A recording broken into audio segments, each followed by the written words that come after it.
안녕하세요. 달빛 서재, 책 읽는 달빛입니다. 오늘 낭독 영상은 폭풍의 언덕 제2부 제6장에서 제10장까지의 원문 번역 낭독본입니다.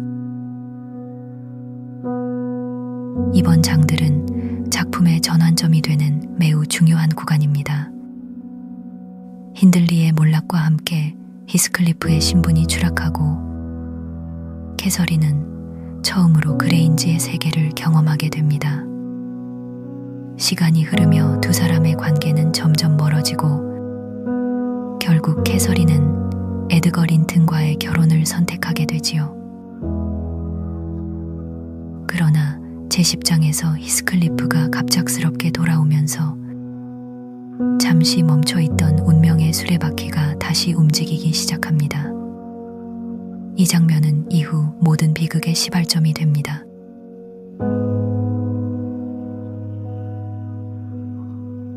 여러분의 채널 구독과 좋아요는 앞으로 더 좋은 영상을 제작하는 데 큰 도움이 됩니다. 그럼 지금부터 폭풍의 언덕 제2부 제6장부터 제10장까지의 낭독을 시작하겠습니다.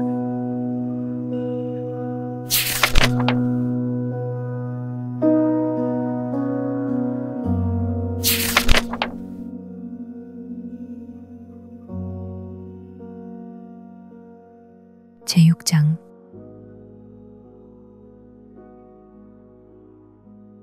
힌들리 씨가 장례식을 치르러 집으로 왔는데 모두를 깜짝 놀라게 하고 이웃들의 입방아를 찢게 만든 것은 그가 아내를 데리고 왔다는 사실이었습니다. 그녀가 어떤 사람인지, 어디서 태어났는지 그는 우리에게 전혀 알려주지 않았어요. 아마도 그녀에겐 내세울 만한 돈이나 이름이 없었을 것이고 만약 있었다면 힌들리가 아버지에게 결혼을 숨기지는 않았을 테니까요.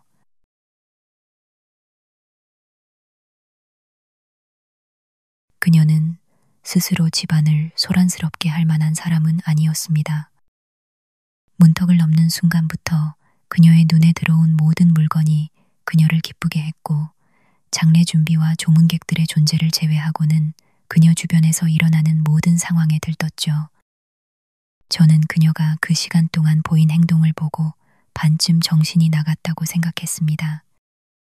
그녀는 자기 방으로 달려가 저까지 따라오게 만들었는데 저는 아이들 옷을 입히고 있어야 했거든요.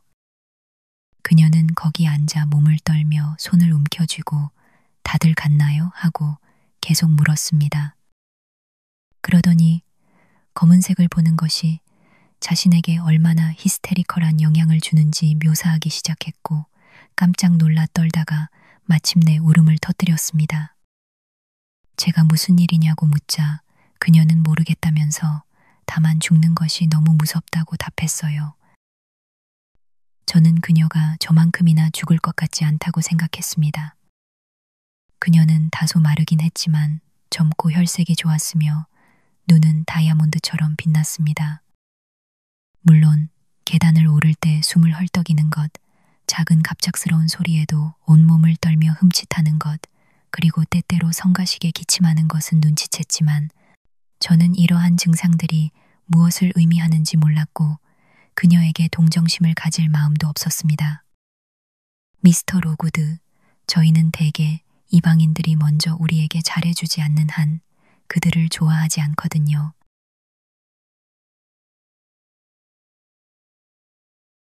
젊은 언쇼는 3년 동안 집을 비운 사이에 상당히 변해 있었습니다. 그는 더 여위고 안색을 잃었으며 말하는 방식과 옷차림도 완전히 달랐습니다. 그리고 집에 돌아온 바로 그날, 그는 조셉과 저에게 앞으로 뒷주방에서 지내고 거실을 자신에게 내놓으라고 말했습니다. 사실 그는 작은 방에 카펫을 깔고 벽지를 발라 응접실로 만들려고 했지만 그의 아내가 하얀 바닥과 거대한 불타는 벽난로, 백납 접시와 도자기장, 계집, 그리고 그들이 보통 앉아있는 넓은 공간에 너무나 큰 즐거움을 표현하는 바람에 그는 아내의 안락함에 불필요하다고 생각하여 그 의도를 접었습니다.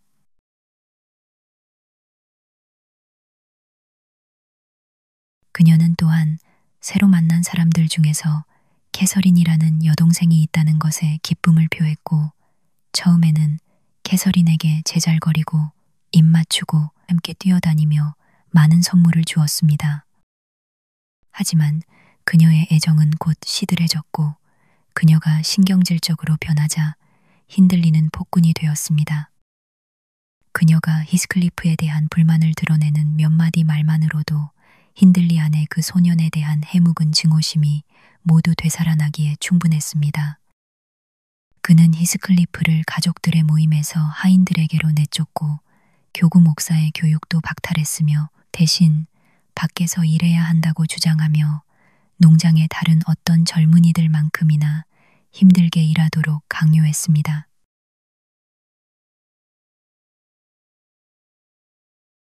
히스클리프는 처음에는 그 수모를 상당히 잘 견뎌냈는데 캐시가 자신이 배운 것을 가르쳐주고 들판에서 함께 일하거나 놀아주었기 때문입니다. 둘은 야만인처럼 거칠게 자랄 것 같았습니다. 젊은 주인은 그들이 어떻게 행동하든 무엇을 하든 자기 눈앞에만 띄지 않으면 완전히 무관심했으니까요.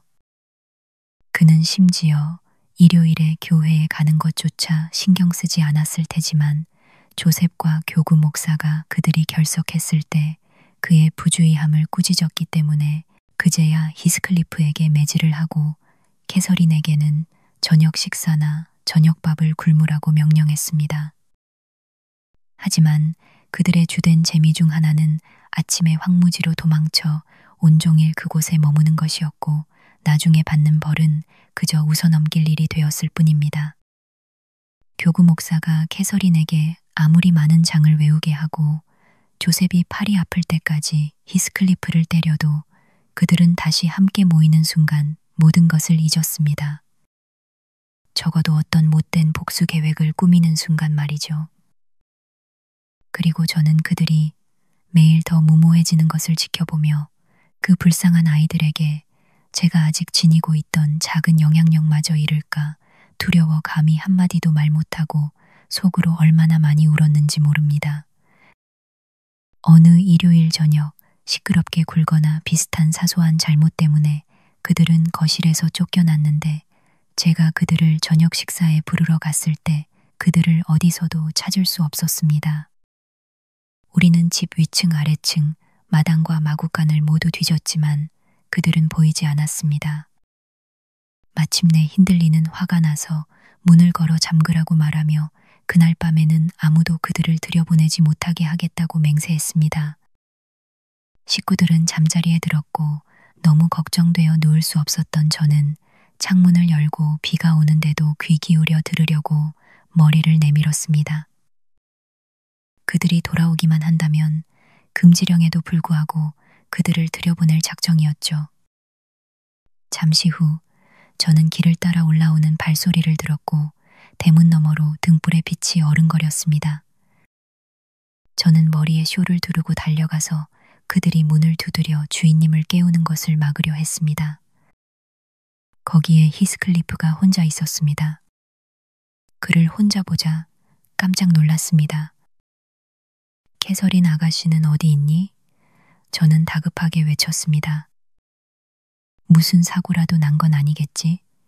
스러시크로스 그레인지에 있어요. 그가 대답했습니다. 나도 거기에 있었을 텐데 그들이 나에게 머물라고 할 만큼 예의가 없었죠. 에고, 너 혼날 거다. 제가 말했습니다. 너는 내 볼일 보라고 쫓겨날 때까지 만족을 못할 거니? 대체 무슨 일로 스러시크로스 그레인지까지 어슬렁거린 거니? 젖은 옷 좀 벗게 해줘. 그럼 전부 말해줄게, 넬리. 그가 대답했습니다. 저는 그에게 주인님을 깨우지 않도록 조심하라고 말했고 그가 옷을 벗고 제가 촛불을 끄려고 기다리는 동안 그는 계속 말했습니다. 캐시와 나는 자유롭게 돌아다니려고 세탁실에서 도망쳤고 그레인지의 불빛을 보고는 린튼네가 일요일 저녁을 아버지와 어머니가 먹고 마시고 노래하고 웃고 불 앞에서 눈이 타도록 지내는 동안 구석에서 떨고 서서 보내는지 보러 가기로 했죠. 그럴 것 같아? 아니면 하인에게 설교를 읽고 교리문답을 듣고 제대로 대답 못하면 성경 이름 한 단락을 외우게 하는지 보려고 했죠. 아마 아닐걸. 제가 대답했습니다. 그들은 분명 착한 아이들이고 너희들의 나쁜 행동 때문에 너희가 받는 그런 대우를 받을 자격은 없을 거야. 설교하지 마, 넬리. 그가 말했습니다. 말도 안 돼. 우리는 하이츠 꼭대기에서 공원까지 쉬지 않고 달렸어요. 캐서린은 맨발이라 달리기에서 완전히 졌죠. 내일 늪에서 그 애 신발을 찾아야 할 거야. 우리는 부서진 울타리를 기어 통과했고 길을 더듬어 올라가서 응접실 창문 아래 꽃밭에 몸을 숨겼죠. 불빛은 그곳에서 나왔는데 그들은 덧문을 닫지 않았고 커튼도 반만 쳐져 있었어요. 우리 둘 다 지하실에 서서 난간에 매달려 안을 들여다볼 수 있었는데 우리는 봤지야. 아름다웠어. 진홍색 카펫이 깔리고 진홍색 덮개를 씌운 의자와 테이블, 금색 테두리가 있는 순백색 천장. 중앙에는 은사슬에 매달린 유리 방울들이 작은 부드러운 촛불에 반짝이는 멋진 곳이었어. 린튼 노부부는 거기 없었고 에드거와 그의 여동생 둘이서 전부 차지하고 있었지. 행복했어야 하는 거 아냐? 우리는 거기가 천국인 줄 알았을 거야. 그런데 있잖아. 너희들의 착한 아이들이 뭘 하고 있었는지 맞춰봐. 이사벨라 내 생각에 캐시보다 1살 어린 11살쯤 됐을 거야. 방 저쪽 끝에서 마녀들이 달군 바늘로 찌르는 것처럼 비명을 지르고 있었어. 에드거는 난로 옆에 서서 소리 없이 울고 있었고 테이블 한가운데에는 작은 개 한 마리가 앉아서 발을 흔들며 낑낑거리고 있었는데 서로 비난하는 말로 미루어 보아 둘이서 그것을 거의 반으로 잡아당긴 것 같았지. 이 바보들. 그게 그들의 즐거움이야. 따뜻한 머리털 뭉치를 누가 가질지 싸우고 둘 다 가지려고 싸운 후에 가지기를 거부해서 울기 시작하는 거지. 우리는 저 귀하게 자란 것들을 보고 크게 웃었고 정말 경멸했어. 내가 언제 캐서린이 원하는 것을 바라봤다고 생각하니? 아니면 우리가 둘이서 방 전체를 가로질러 떨어져서 소리 지르고 흐느끼고 바닥에 뒹굴면서 재미를 찾는 것을 본 적 있어? 나는 여기서 내 처지를 스러시크로스 그레인지에 있는 에드거 린튼의 처지와 절대로 바꾸지 않을 거야. 내가 조셉을 가장 높은 박공 지붕에서 던져버리고 집 앞면을 힌들리의 피로 칠할 수 있는 특권을 가질 수 있다 해도 말이야. 쉿, 쉿, 제가 끼어들었습니다. 아직도 네가 캐서린을 어떻게 두고 왔는지 말해주지 않았잖아, 히스클리프. 우리가 웃었다고 했잖아. 그가 대답했습니다. 린튼 내가 우리의 소리를 듣고는 일제히 화살처럼 문으로 달려갔어. 잠시 침묵이 흐르더니 곧 오, 엄마, 엄마. 오, 아빠. 오, 엄마, 여기 와요. 오, 아빠, 오 하고 소리를 질렀지. 그들은 정말 그런 식으로 울부짖었어. 우리는 그들을 더 겁주려고 무서운 소리를 냈고 그때 누군가 빗장을 열고 있는 것을 느껴서 도망치는 게 낫겠다 싶어 난간에서 뛰어내렸지. 내가 캐시의 손을 잡고 그녀를 재촉하고 있을 때 갑자기 그녀가 넘어졌어. 도망쳐, 히스클리프, 도망쳐, 그녀가 속삭였어. 그들이 불도그를 풀어놨는데 그 녀석이 나를 물고 있어. 그 악마가 그녀의 발목을 붙잡은 거야, 넬리. 나는 그 끔찍한 콧김 소리를 들었어. 그녀는 소리 지르지 않았어. 아니, 미친 소의 뿔에 꿰뚫린다 해도 그녀는 그러는 것을 경멸했을 거야. 하지만 나는 소리 질렀지. 나는 온 세상의 악마를 모조리 없앨 만큼 저주를 퍼부었고 돌을 주워 그 녀석의 턱 사이에 밀어넣고 목구멍 깊숙이 쑤셔 넣으려고 온 힘을 다했어. 마침내 짐승 같은 하인이 등불을 들고 와서 스컬커 꽉 물어 꽉 물어 하고 외쳤지. 하지만 그는 스컬커가 뭘 잡았는지 보고는 목소리를 바꿨어.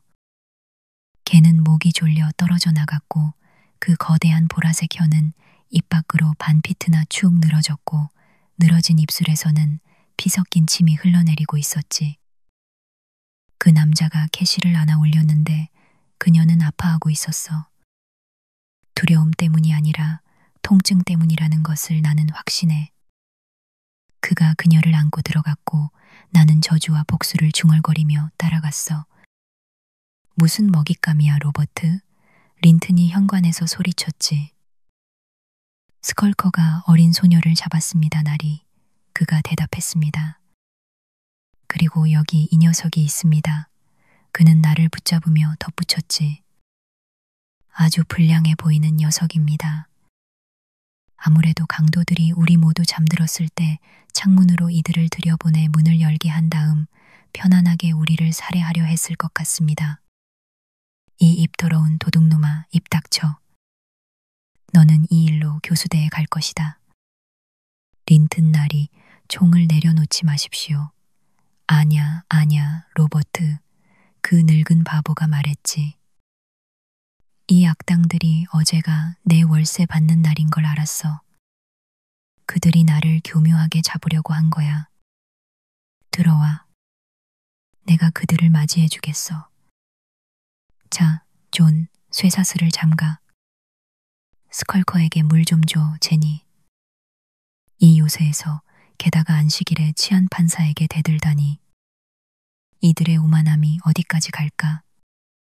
오, 나의 사랑하는 메리, 이것 좀 봐. 무서워하지 마, 그냥 남자애일 뿐이야.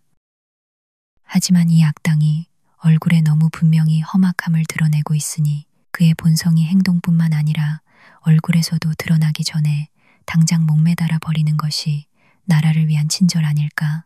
그가 나를 샹들리에 아래로 끌어당겼고 린튼 부인은 코에 안경을 걸고 공포에 질려 손을 치켜들었습니다. 겁 많은 아이들도 가까이 다가왔는데 이사벨라가 혀 짧은 소리로 무서운 것. 아빠, 걔를 지하실에 넣어둬요. 걔는 내 길들인 꿩을 훔쳐간 점쟁이 아들하고 똑같이 생겼어요. 그렇죠, 에드거, 라고 말했습니다. 그들이 나를 조사하는 동안 캐시가 정신을 차렸어. 그녀는 마지막 말을 듣고 웃었지. 에드거 린튼은 호기심 어린 시선으로 쳐다본 후에야 겨우 그녀를 알아볼 만큼의 기지를 되찾았어. 우리는 교회에서는 그들을 보지만 다른 곳에서는 거의 만나지 않잖아. 저분은 언쇼 아가씨예요. 그가 어머니에게 속삭였어.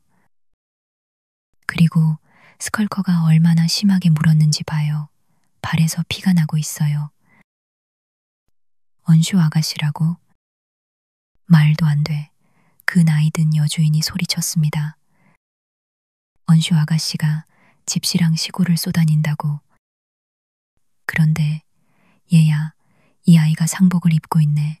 정말 상복이 맞아. 게다가 평생 절름발이가 될지도 몰라. 오빠의 얼마나 큰 부주의인가. 미스터 린튼이 나에게서 캐서린에게로 돌아서서 외쳤습니다. 쉴더스, 그가 바로 교구 목사입니다에게 듣기로는 그가 그녀를 완전히 이교도처럼 자라게 내버려 둔다더군. 그런데 이 아이는 누구지? 이 동행을 어디서 주워왔나? 오호, 내 고인이 된 이웃이 리버풀 여행에서 데려온 그 이상한 녀석이군. 어린 라스카, 아니면 아메리카나 스페인 난파자인가 봐. 어쨌든 악독한 소년이야. 노부인이 말했습니다. 품이 있는 집에는 전혀 맞지 않아. 그 애의 말투 들었어요, 린튼. 우리 아이들이 그걸 들었다는 게 충격이에요. 나는 다시 저주를 퍼붓기 시작했어. 화내지 마, 넬리. 그래서 로버트는 나를 끌어내라는 명령을 받았지. 나는 캐시 없이는 안 간다고 거부했지만 그는 나를 정원으로 끌어냈고 내 손에 등불을 밀어넣고는 내 행동을 힌들리 씨에게 보고할 거라고 장담하며 당장 가라고 명령하더니 다시 문을 잠갔어.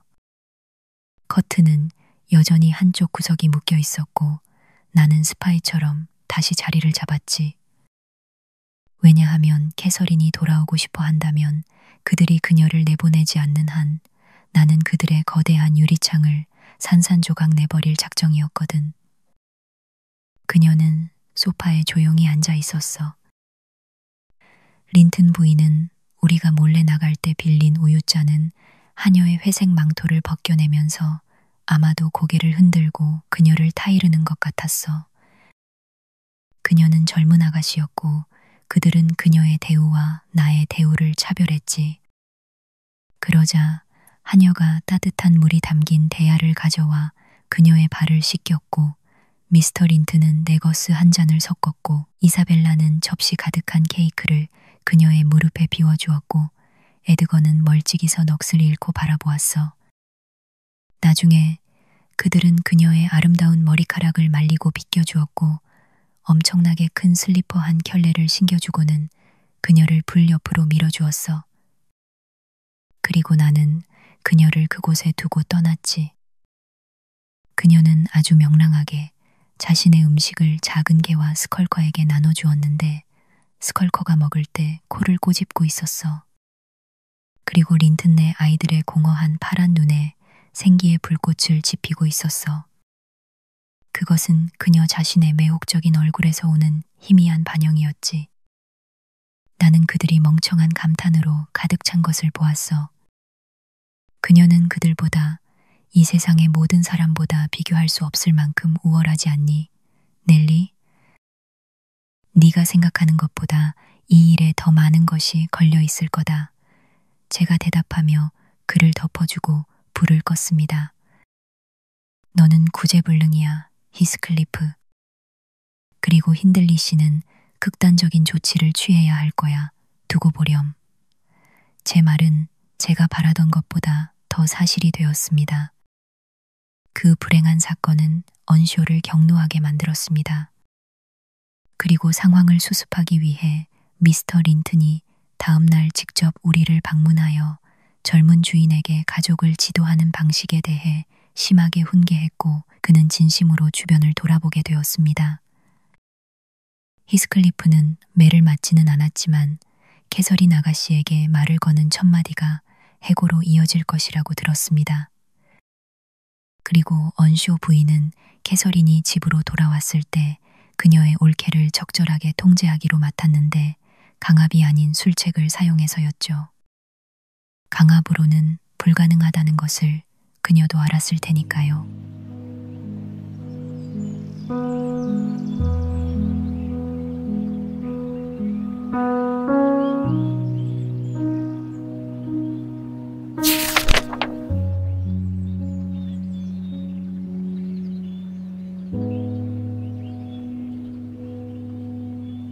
제7장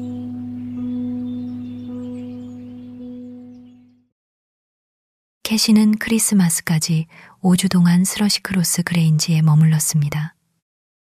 그 무렵 그녀의 발목은 완전히 나았고 그녀의 행동거지도 많이 개선되었습니다.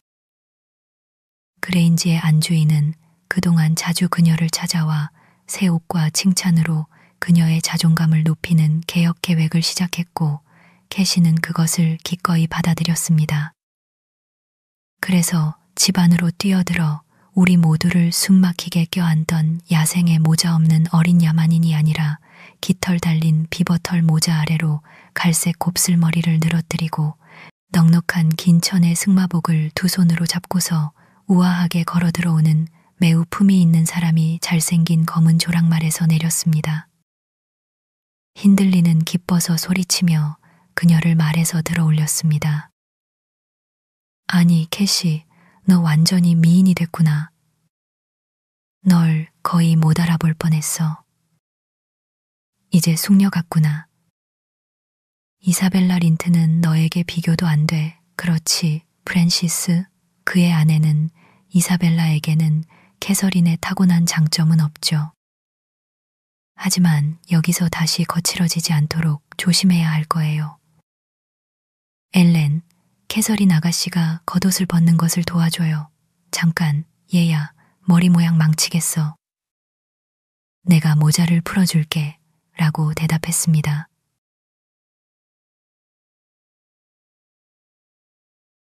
제가 승마복을 벗겨내자 그 안에서 화려한 격자문의 실크 드레스와 하얀 바지, 반짝이는 신발이 드러났습니다.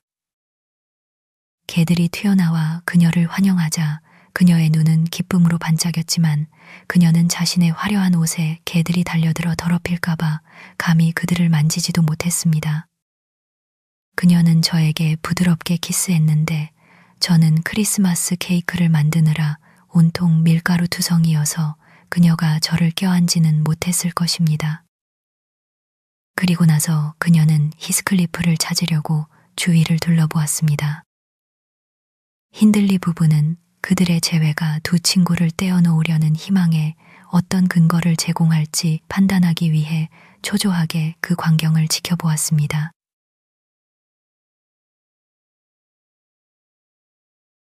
히스클리프는 처음에는 찾기 어려웠습니다. 캐서린이 떠나기 전에도 그가 부주의하고 돌봄받지 못했다면 그 후로는 10배는 더했습니다. 저 외에는 아무도 그에게 더러운 녀석이라고 부르며 일주일에 한 번이라도 몸을 씻으라고 일러주는 친절을 베풀지 않았습니다. 그리고 그 또래의 아이들은 비누와 물의 본능적인 즐거움을 느끼는 법이 거의 없죠. 그러므로 3달 동안 진흙과 먼지 속에서 입은 그의 옷은 말할 것도 없고 두껍고 빗지 않은 머리카락에 더해 그의 얼굴과 손의 표면은 비참하게 구름 낀 것처럼 더러웠습니다. 그가 예상했던 것처럼 자신과 똑같이 거친 머리의 상대 대신 그토록 빛나고 우아한 아가씨가 집에 들어서는 것을 보고는 길고 넓은 의자 뒤에 숨는 것이 당연했습니다. 히스클리프는 여기에 없나요? 그녀는 장갑을 벗으며 아무것도 하지 않고 실내에 머물러서 놀라울 정도로 하얘진 손가락들을 드러내며 물었습니다. 히스클리프, 나와도 좋다. 힌들리 씨는 그의 당황스러움을 즐기며 그가 얼마나 혐오스러운 젊은 악당의 모습으로 나와야 할지 보게 되어 기뻐하며 소리쳤습니다. 다른 하인들처럼 나와서 캐서린 아가씨에게 환영 인사를 하렴. 캣이 숨어있는 친구를 발견하고는 달려가 그를 껴안았습니다.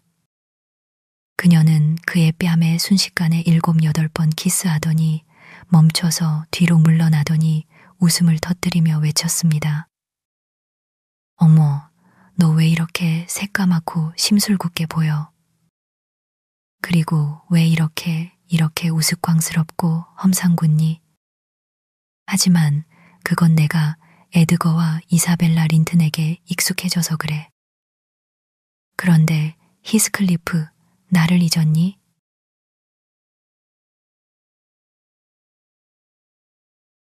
그녀가 이 질문을 하는 데는 이유가 있었습니다. 수치심과 자존심이 그의 얼굴에 2배의 어둠을 들이우고 그를 꼼짝 못하게 만들었기 때문입니다. 악수하렴, 히스클리프, 언쇼시 힌들리가 거드름 피우며 말했습니다. 가끔은 그 정도는 허락된다. 안 할 거예요. 소년이 마침내 입을 열어 대답했습니다. 놀림감이 되려고 서 있지 않을 거예요. 참지 않을 거예요.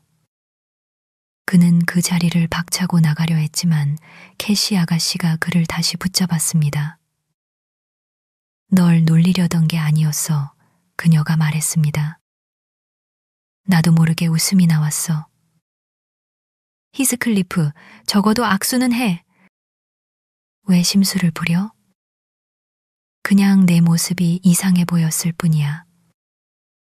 세수하고 머리만 빗으면 괜찮을 텐데. 그런데 너 너무 더러워. 그녀는 자기 손으로 잡고 있는 거무튀튀한 손가락들을 걱정스럽게 바라보았고 또한 그의 손과의 접촉으로 인해 자신의 드레스가 조금도 아름다워지지 않았을까봐 염려했습니다. 날 만질 필요 없었잖아. 그가 그녀의 시선을 따라가더니 손을 획 뿌리치며 대답했습니다. 나는 내가 원하는 만큼 더러울 거야. 그리고 나는 더러운 게 좋고 더러울 거라고. 그 말과 함께 그는 주인 내외의 웃음소리 속에서 방을 뛰쳐나갔고 캐서린은 심하게 동요했습니다. 그녀는 자신의 말이 어떻게 저런 심술궂은 행동을 유발했는지 이해할 수 없었습니다.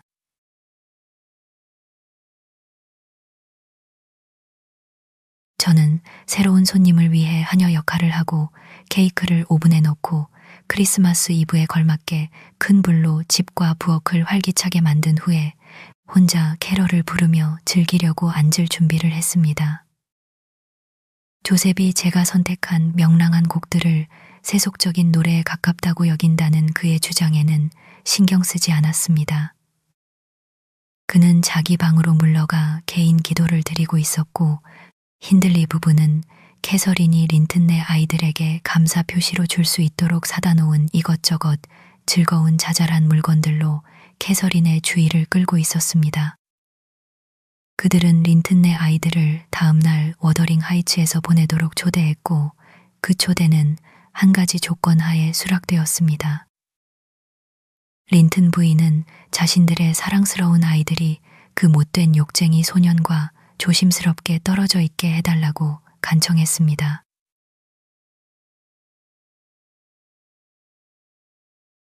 이런 상황에서 저는 혼자 남았습니다.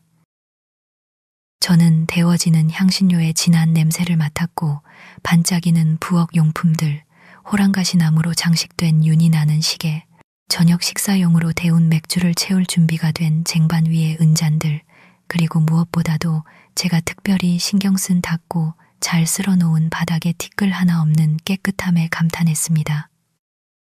저는 모든 물건에 대해 속으로 마땅한 칭찬을 해주고 나서 예전에 언쇼 노인이 모든 것이 정리되었을 때 들어와 저를 위선자라고 부르며 크리스마스 선물로 1실링을 손에 쥐어주곤 했던 것을 기억했습니다. 그리고 거기서부터 저는 히스클리프에 대한 그의 애정과 자신이 세상을 떠난 후 그가 소외당할까봐 두려워했던 것을 생각하게 되었고 이는 자연스럽게 현재 불쌍한 소년의 처지를 고려하게 되었습니다. 저는 노래를 부르려던 마음을 울음으로 바꾸었습니다. 하지만 곧 그들을 위해 눈물을 흘리는 것보다 그의 잘못 중 일부를 바로잡으려고 노력하는 것이 더 분별 있는 일일 거라는 생각이 들었습니다. 저는 일어나 그를 찾기 위해 마당으로 나갔습니다. 그는 멀리 있지 않았습니다. 저는 그가 마구간에서 새 조랑말의 윤기 나는 털을 다듬고 평소처럼 다른 짐승들에게 먹이를 주고 있는 것을 발견했습니다. 서둘러 히스클리프, 제가 말했습니다. 부엌은 아주 따뜻해. 그리고 조셉은 위층에 있어. 서둘러 캐시 아가씨가 나오기 전에 내가 너를 깔끔하게 차려입게 해줄게. 그럼 너희 둘이 난로 전체를 차지하고 앉아서 잠자리에 들 때까지 오래도록 이야기할 수 있잖아.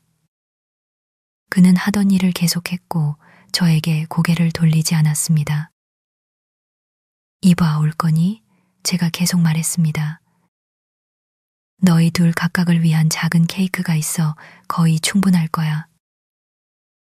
그리고 옷 입는데 30분은 걸릴 거야. 저는 5분을 기다렸지만 아무 대답이 없어서 그를 내버려 두었습니다. 캐서린은 오빠 내외와 저녁 식사를 했습니다. 조셉과 저는 한쪽에서는 꾸짖음이, 다른 한쪽에서는 건방짐이 양념처럼 섞인 비사교적인 식사를 했습니다. 그의 케이크와 치즈는 요정들을 위해 밤새도록 테이블 위에 남아 있었습니다. 히스클리프는 9시까지 계속 일을 하다가 말없이 우울하게 자기 방으로 향했습니다. 캐시는 새로운 친구들을 맞이하기 위해 주문할 것이 많아서 늦게까지 깨어 있었습니다. 그녀는 한 번 부엌으로 내려와 옛 친구에게 말을 걸려 했지만 그는 이미 가버렸고 그녀는 그에게 무슨 일이 있는지 묻고는 다시 돌아갔습니다. 아침에 그는 일찍 일어났고 휴일이었기 때문에 자신의 불쾌한 기분을 황무지로 가져갔으며 가족들이 교회로 떠날 때까지 다시 나타나지 않았습니다. 단식과 성찰이 그를 더 나은 정신 상태로 이끈 것 같았습니다. 그는 잠시 제 주위를 맴돌다가 용기를 내어 갑자기 외쳤습니다. 넬리, 나를 단정하게 해줘. 나 착하게 굴 거야. 이제야 때를 맞췄구나, 히스클리프. 제가 말했습니다. 네가 캐서린에게 상처를 줬어. 그녀는 집에 돌아온 것을 후회하고 있을 거야. 네가 그녀보다 덜 중요하게 여겨져서 그녀를 질투하는 것처럼 보여. 캐서린을 질투한다는 생각은 그에게는 이해하기 힘든 것이었지만 그녀에게 상처를 줬다는 생각은 충분히 이해했습니다. 그녀가 상처받았다고 말했어? 그는 매우 진지하게 물었습니다. 오늘 아침에 네가 또 나가버렸다고 말했을 때 그녀가 울었단다. 나는 어젯밤에 울었어. 그가 되받아쳤습니다. 그리고 그녀보다 내가 울 이유가 더 많았지. 그래. 너는 교만한 마음과 빈속으로 잠자리에 든 이유가 있었지. 제가 말했습니다. 교만한 사람들은 스스로에게 슬픈 슬픔을 낳는단다. 하지만 네가 너의 까다로움을 부끄러워한다면 그녀가 들어왔을 때 사과해야 해. 가서 키스하고 너는 무슨 말을 해야 할지 가장 잘 알겠지. 다만 진심으로 해야지 그녀가 멋진 옷 때문에 낯선 사람으로 변했다고 생각하는 것처럼 하면 안 돼. 그리고 이제 내가 저녁 식사를 준비해야 하지만 시간을 쪼개서 너를 차려줄게. 에드거 린튼이 내 옆에 있으면 완전히 인형처럼 보이게 말이야. 사실 그렇지. 너는 더 어리지만 내가 장담하건대 키가 더 크고 어깨 너비도 2배는 될 거야. 너는 눈 깜짝할 사이에 그를 쓰러뜨릴 수 있어. 네가 그럴 수 있다고 느끼지 않니? 히스클리프의 얼굴이 잠시 밝아졌다가 다시 어두워지더니 한숨을 쉬었습니다. 하지만 넬리, 내가 그를 20번 쓰러뜨린다고 해도 그가 덜 잘생겨지거나 내가 더 잘생겨지지는 않아. 나는 밝은 머리카락과 흰 피부를 가졌으면 좋겠고 옷을 잘 입고 행동도 잘하고 그가 앞으로 가질 만큼 부자가 될 기회가 있었으면 좋겠어.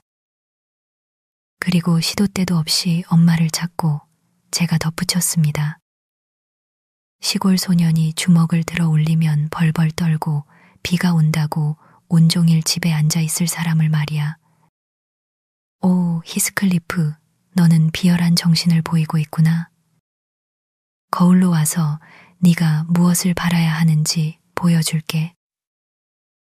내 눈 사이에 있는 저 2줄이 보이니? 그리고 아치형으로 치솟지 않고 가운데가 움푹 들어간 저 두꺼운 눈썹은? 그리고 깊숙이 파묻힌 저 한 쌍의 검은 악마들은 창문을 대담하게 열지 않고 악마의 스파이처럼 그 아래서 번뜩이며 숨어 있잖아. 심술궂은 주름을 펴고 눈꺼풀을 솔직하게 들어 올리고 그 악마들을 적군인지 확실치 않을 때도 항상 친구를 보는 자신감 있고 순진한 천사로 바꾸는 것을 바라봐야 해.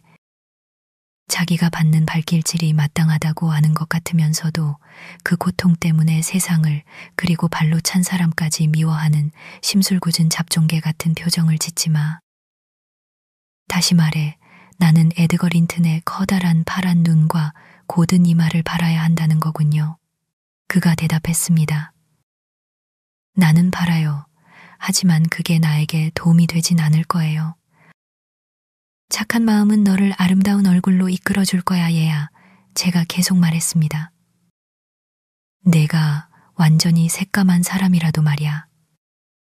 그리고 나쁜 마음은 가장 아름다운 얼굴을 취한 것보다 더 나쁜 것으로 바꿀 거야. 이제 우리가 세수하고 빗질하고 심술 부리는 것을 마쳤으니 네가 스스로 꽤 잘생겼다고 생각하지 않는지 말해줘. 나는 그렇다고 말해줄게. 너는 변장한 왕자감이야. 내 아버지가 중국의 황제이고 내 어머니가 인도의 여왕일지 누가 알겠어? 그들은 일주일 수입으로 워더링 하이츠와 스러시 크로스 그레인지를 함께 살 수 있을 거야. 그리고 너는 사악한 뱃사람들에게 납치되어 영국으로 온 거지. 내가 너라면 내 출신에 대해 고귀한 생각을 품을 거야. 그리고 내가 누구라는 생각이 이 작은 농장 주인의 압제들을 견딜 용기와 위엄을 줄 거야. 저는 그렇게 계속 짓거렸고 히스클리프는 점차 얼굴을 찡그리는 것을 멈추고 아주 유쾌하게 보이기 시작했습니다. 그때 갑자기 도로를 따라 움직여 마당으로 들어오는 덜컹거리는 소리가 우리의 대화를 방해했습니다. 그는 창문으로 달려갔고 저는 문으로 달려갔는데 때마침 린튼 네 두 아이가 망토와 모피에 쌓인 채 가족 마차에서 내리고 언쇼 일가는 말에서 내리는 것을 보았습니다. 그들은 겨울에 종종 말을 타고 교회에 갔습니다. 캐서린은 아이들 각자의 손을 잡고 집으로 데려와 불 앞에 앉혔고 불은 그들의 하얀 얼굴에 금세 생기를 불어넣었습니다.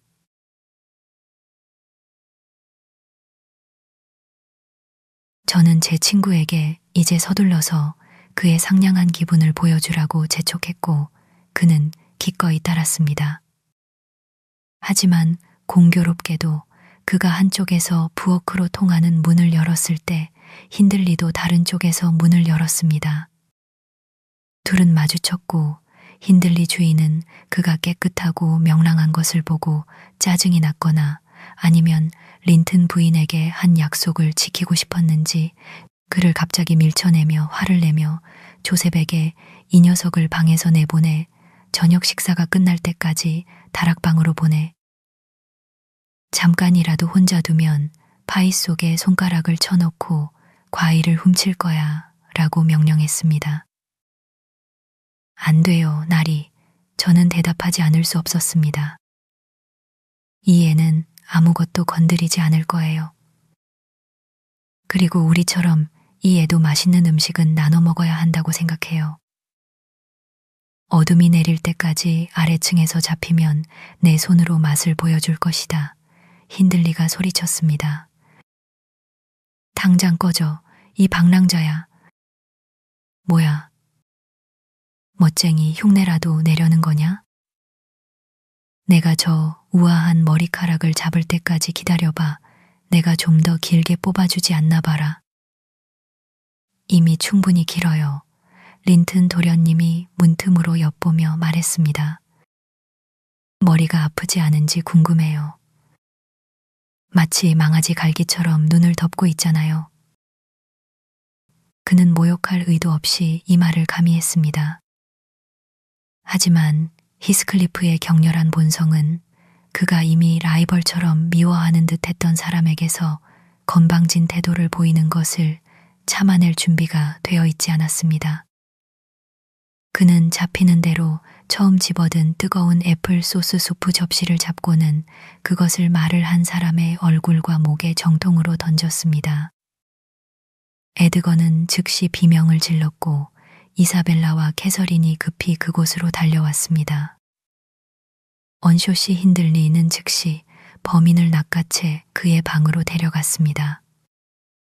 거기서 의심할 여지 없이 그는 격렬한 감정을 시킬 거친 치료를 했을 것입니다.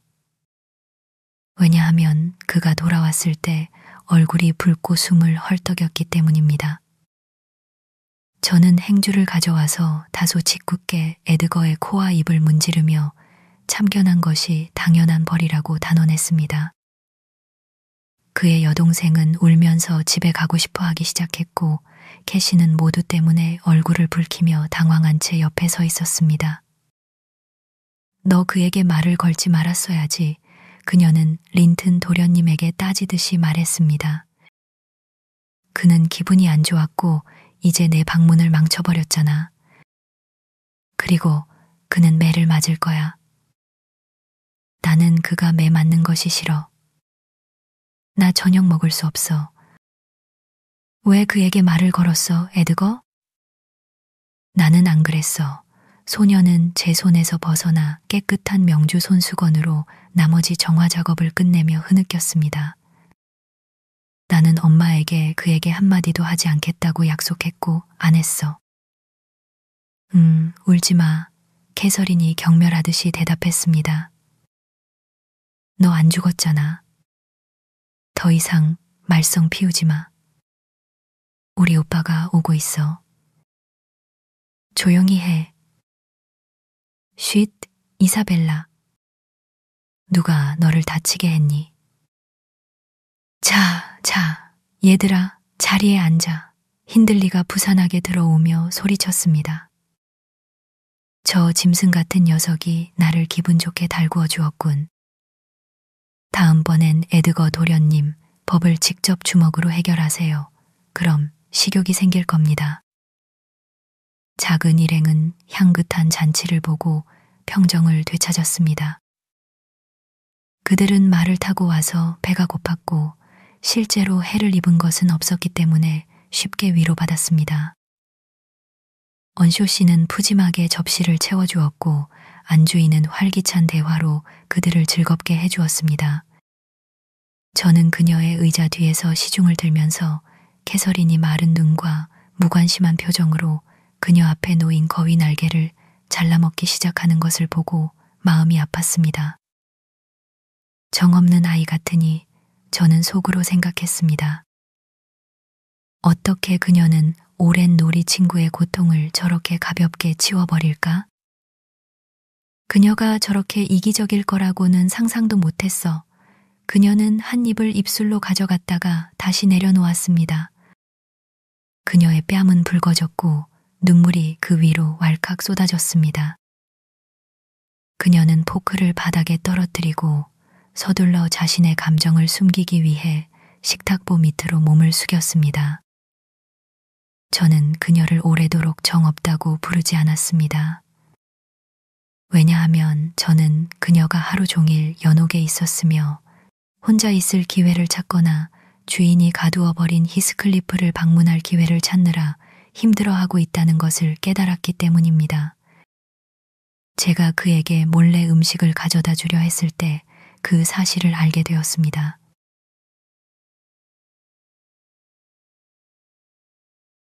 저녁에는 춤을 추었습니다.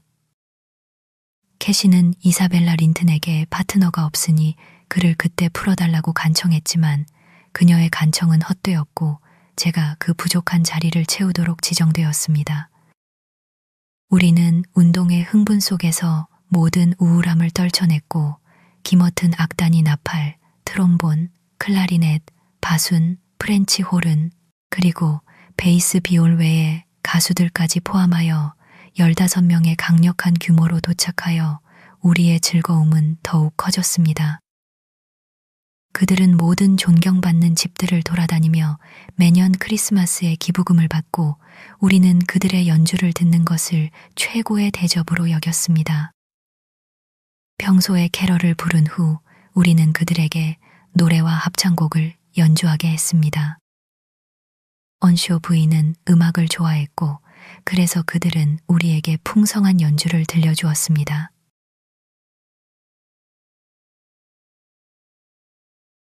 캐서린도 그것을 좋아했습니다. 하지만 그녀는 계단 꼭대기에서 듣는 것이 가장 달콤하게 들린다고 말하며 어둠 속에서 위로 올라갔습니다. 저는 그녀를 따라갔습니다. 아래층은 사람들로 너무 꽉 차서 아무도 우리의 부재를 눈치채지 못하고 집문을 닫았습니다. 그녀는 계단머리에서 머물지 않고 더 올라가 히스클리프가 갇혀있는 다락방으로 올라가 그를 불렀습니다. 그는 한동안 고집스럽게 대답을 거부했지만 그녀는 끈기 있게 설득하여 마침내 나무 널빤지를 통해 그와 대화하도록 했습니다. 저는 노래가 멈추고 가수들이 다과를 즐길 시간이 되었다고 생각할 때까지 그 불쌍한 아이들이 방해받지 않고 대화하도록 내버려 두었습니다. 그러다가 저는 그녀에게 경고하기 위해 사다리를 기어 올라갔습니다. 그녀를 밖에서 찾을 것이라고 생각했지만 저는 안에서 그녀의 목소리를 들었습니다. 그 작은 말썽꾸러기는 한 다락방의 천창을 기어 지붕을 따라 다른 다락방의 천창으로 넘어간 것입니다. 저는 최대한 애를 써서야 겨우 그녀를 다시 밖으로 달랠 수 있었습니다. 그녀가 나올 때 히스클리프도 함께 나왔고 그녀는 제가 그를 부엌으로 데려가야 한다고 주장했습니다. 저와 함께 일하는 하인은 조셉이 우리의 악마의 찬송가라고 부르기를 좋아했던 소리를 피하기 위해 이웃집으로 갔기 때문입니다. 저는 그들의 속임수를 조장할 생각은 전혀 없다고 말했지만 그 죄수가 어제 저녁 식사 이후로 단식을 깨지 않았기 때문에 힌들리 씨를 속이는 것을 이번 한 번만 눈 감아 주겠다고 말했습니다. 그는 아래로 내려갔습니다. 저는 그를 불 옆에 의자에 앉히고 많은 맛있는 음식들을 권했지만 그는 속이 좋지 않아 거의 먹을 수 없었고 그를 즐겁게 하려는 저의 시도는 허사였습니다. 그는 무릎에 팔꿈치를 대고 턱을 손에 괴고 앉아 벙어리처럼 깊은 생각에 잠겨 있었습니다. 제가 그의 생각의 주제를 묻자 그는 심각하게 대답했습니다. 나는 힌들리에게 어떻게 안갚음할지 궁리하고 있어요. 마지막에 할 수만 있다면 얼마나 오래 기다려도 상관없어요. 그가 나보다 먼저 죽지 않았으면 좋겠어요. 부끄러운 줄 알아야지, 히스클리프. 제가 말했습니다. 악한 사람을 벌하는 것은 하나님이 하실 일이야. 우리는 용서하는 것을 배워야 해. 아니요, 하나님은 내가 느낄 만족감을 얻지 못할 거예요. 그가 되받아쳤습니다. 최선의 방법을 알았으면 좋겠어요. 나를 내버려 두세요. 그럼 계획을 짤게요. 그것에 대해 생각하는 동안에는 고통이 느껴지지 않아요. 하지만 미스터 로구드, 저는 이런 이야기들이 당신의 흥미를 끌지 못한다는 것을 잊었습니다. 제가 이렇게 수다를 떨고 있었다니 짜증이 납니다. 그리고 당신의 죽은 식었고 당신은 침대에 들기 위해 꾸벅거리고 있군요. 제가 히스클리프의 역사를 당신이 들어야 할 모든 것을 6마디로만 말해줄 수도 있었는데 말이죠. 이렇게 말을 끊으며 가정부는 일어섰고 바느질하던 것을 옆으로 치우려고 했습니다. 하지만 저는 난로에서 움직일 수 없었고 꾸벅거리는 것과는 거리가 멀었습니다. 가만히 앉아 계세요, 딘 부인. 제가 소리쳤습니다. 제발 30분만 더 앉아 계세요. 이야기를 이렇게 여유롭게 말씀해 주시는 것이 딱 맞아요. 저는 이런 방식이 좋고요. 그리고 같은 방식으로 끝내주셔야 해요. 저는 당신이 언급한 모든 등장인물에게 크든 작든 흥미를 느끼고 있습니다. 시계가 11시를 치려고 합니다, 날이. 상관없어요. 저는 밤늦게 자는 것에 익숙합니다. 1시나 2시도 10시까지 자는 사람에게는 이른 시간이죠. 10시까지 주무시면 안 돼요. 아침에 가장 좋은 시간은 그 전에 이미 오래전에 지나가 버렸습니다. 10시까지 하루 일과의 절반도 끝내지 못한 사람은 나머지 절반도 미루게 될 가능성이 있습니다.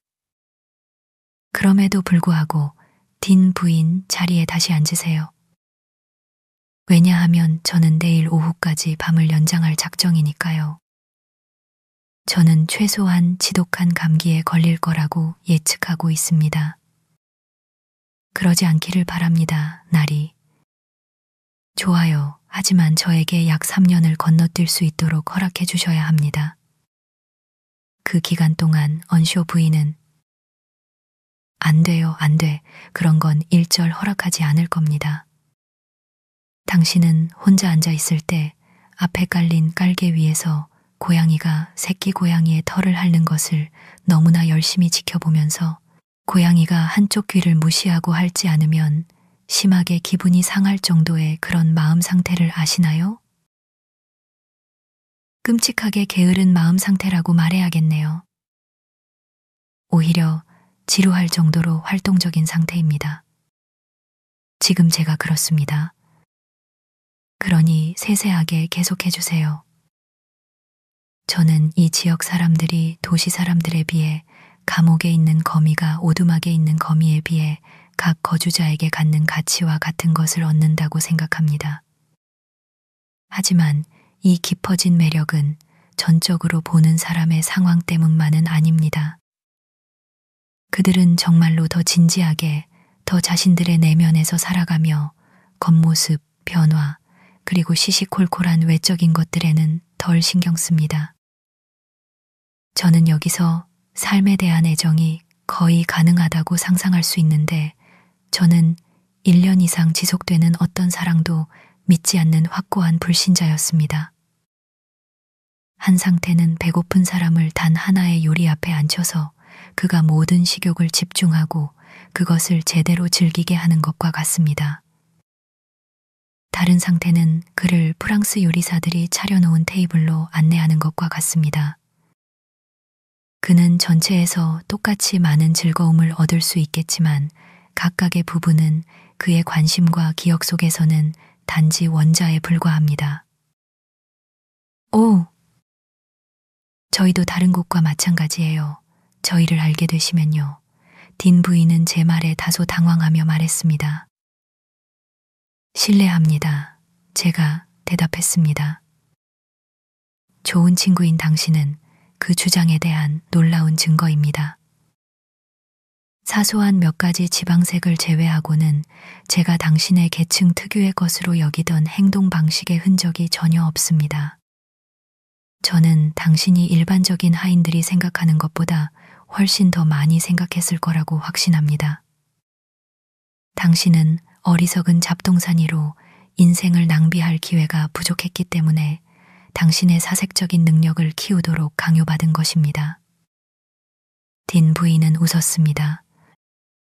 저는 분명히 스스로를 꾸준하고 분별이 있는 사람이라고 생각합니다. 그녀가 말했습니다. 매년 같은 얼굴들, 같은 일련의 행동들을 보며 언덕에서 살았기 때문만은 아니고요. 저는 지혜를 가르쳐준 혹독한 훈련을 겪었습니다. 게다가 미스터 로구드, 당신이 상상하는 것보다 더 많이 책을 읽었습니다. 당신은 이 서재에서 제가 들여다보지 않고 무언가를 얻어내지 않은 책은 펼쳐볼 수 없을 거예요. 저 그리스어와 라틴어 그리고 프랑스어 책들 외에는 말이죠. 그리고 그것들은 서로 구별할 줄은 압니다. 가난한 사람의 딸에게 당신이 기대할 수 있는 전부입니다. 하지만 제가 진정한 수다쟁이 방식으로 이야기를 계속하려면 진도를 나가는 게 좋겠군요. 그리고 3년을 건너뛰는 대신 다음 여름 1778년 여름, 그러니까 거의 23년 전으로 넘어가는 것으로 만족하겠습니다.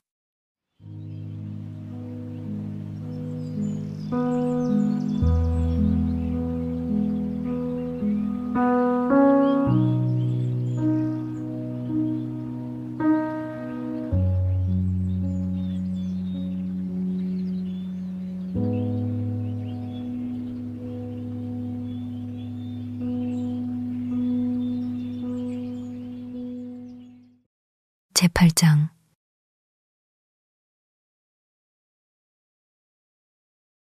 화창한 6월의 어느 날 아침, 나의 첫 번째 예쁜 젖먹이이자 유서 깊은 언쇼 가문의 마지막 혈통이 태어났습니다. 우리가 멀리 떨어진 들판에서 건초 작업으로 바쁠 때 보통 아침 식사를 가져오던 하녀가 1시간이나 일찍 목초지를 가로질러 오솔길로 달려오며 저를 불렀습니다. 오, 정말 굉장한 아기야. 그녀는 헐떡이며 말했습니다. 태어난 아이 중 가장 멋진 사내 아이야. 하지만 의사가 부인께서는 곧 돌아가셔야 한대. 몇 달 동안 폐병을 알아오셨다고 하더군. 내가 캔네스 의사가 힌들리 씨에게 말하는 걸 들었어. 이제는 버틸 힘이 없어서 겨울이 되기 전에 돌아가실 거라고 말이야. 당장 집으로 와야 해. 네가 아기를 돌봐야 해, 넬리. 설탕과 우유를 먹이고 밤낮으로 보살펴야 해. 부인께서 안 계시게 되면 아기가 전부 내 것이 될 테니 내가 너였으면 좋겠어. 하지만 아주 많이 아프신 거니? 저는 갈퀴를 던져두고 보닛을 묶으며 물었습니다. 그런 것 같아. 하지만 겉보기엔 용감해 보여 하녀가 대답했습니다. 그리고 아기가 장성한 남자가 되는 것을 볼 때까지 살 것처럼 말씀하셔. 아기가 너무 예뻐서 기쁨에 정신이 나가신 것 같아.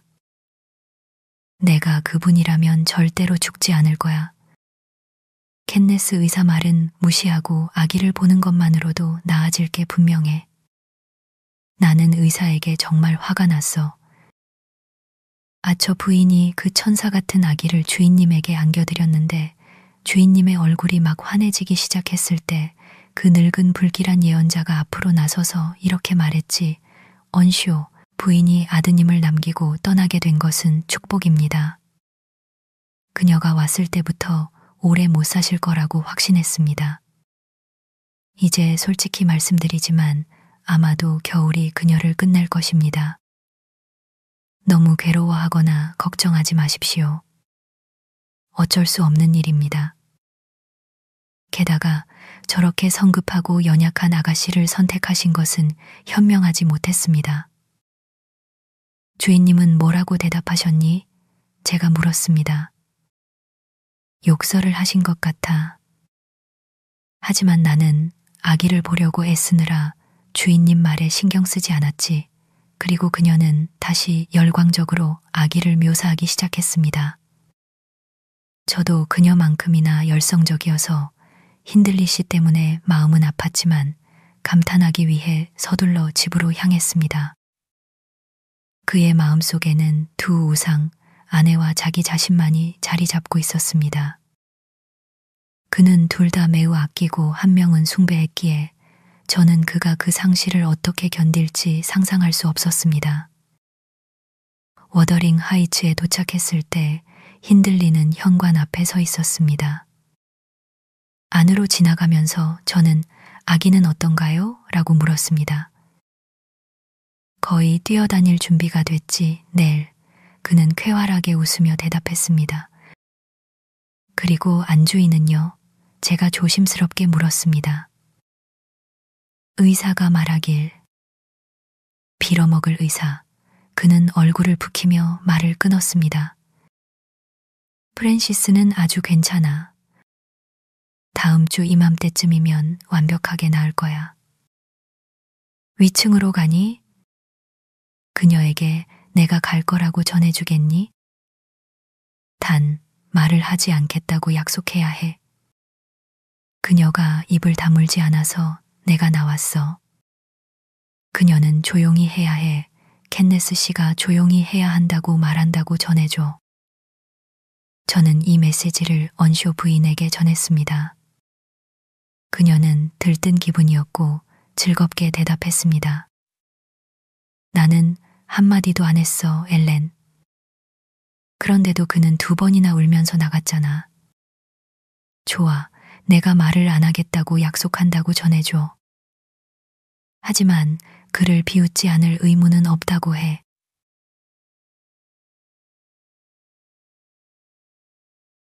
가엾은 영혼. 죽기 일주일 전까지도 그 명랑한 마음은 그녀를 떠나지 않았습니다. 그리고 그녀의 남편은 끈질기게, 아니 광적으로 그녀의 건강이 매일 좋아지고 있다고 주장했습니다. 캔네스 의사가 병이 2단계에 이르면 약이 소용없으며 더 이상 그녀를 돌보는데 비용을 들일 필요가 없다고 경고했을 때 그는 되받아쳤습니다. 당신이 더 이상 올 필요 없다는 것을 나도 알아. 그녀는 건강해. 당신의 더 이상의 보살핌은 필요 없어. 그녀는 한 번도 폐병을 앓은 적이 없어. 열병이었고 이제는 나았어.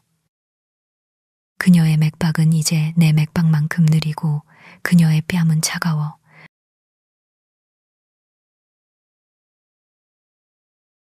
그는 아내에게도 같은 이야기를 했고 그녀는 그를 믿는 것 같았습니다.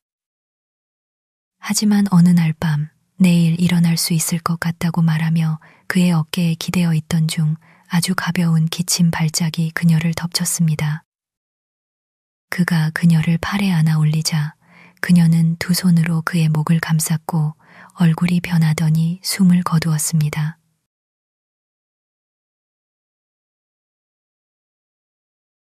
하녀가 예상했던 대로 아기 헤어트는 전적으로 제 손에 맡겨졌습니다. 힌들리 씨는 아기가 건강하고 우는 소리만 듣지 않으면 아기에 관해서는 만족했습니다. 그 자신은 절망에 빠졌습니다. 그의 슬픔은 애통해하지 않는 종류였습니다. 그는 울지도 기도하지도 않았습니다. 그는 저주하고 반항했으며 신과 인간을 저주하고 무모한 방탕에 몸을 맡겼습니다. 하인들은 그의 폭군적이고 사악한 행동을 오래 견딜 수 없었습니다. 조셉과 저만이 남은 두 사람이었습니다. 저는 제가 맡은 아이를 떠날 마음이 없었고 게다가 아시다시피 저는 그의 유모였기에 낯선 사람보다 그의 행동을 더 쉽게 용서했습니다. 조셉은 소작인들과 일꾼들에게 윽박지르고 설교하기 위해 남았고 꾸짖을 악행이 많은 곳에 있는 것이 그의 소명이었기 때문입니다.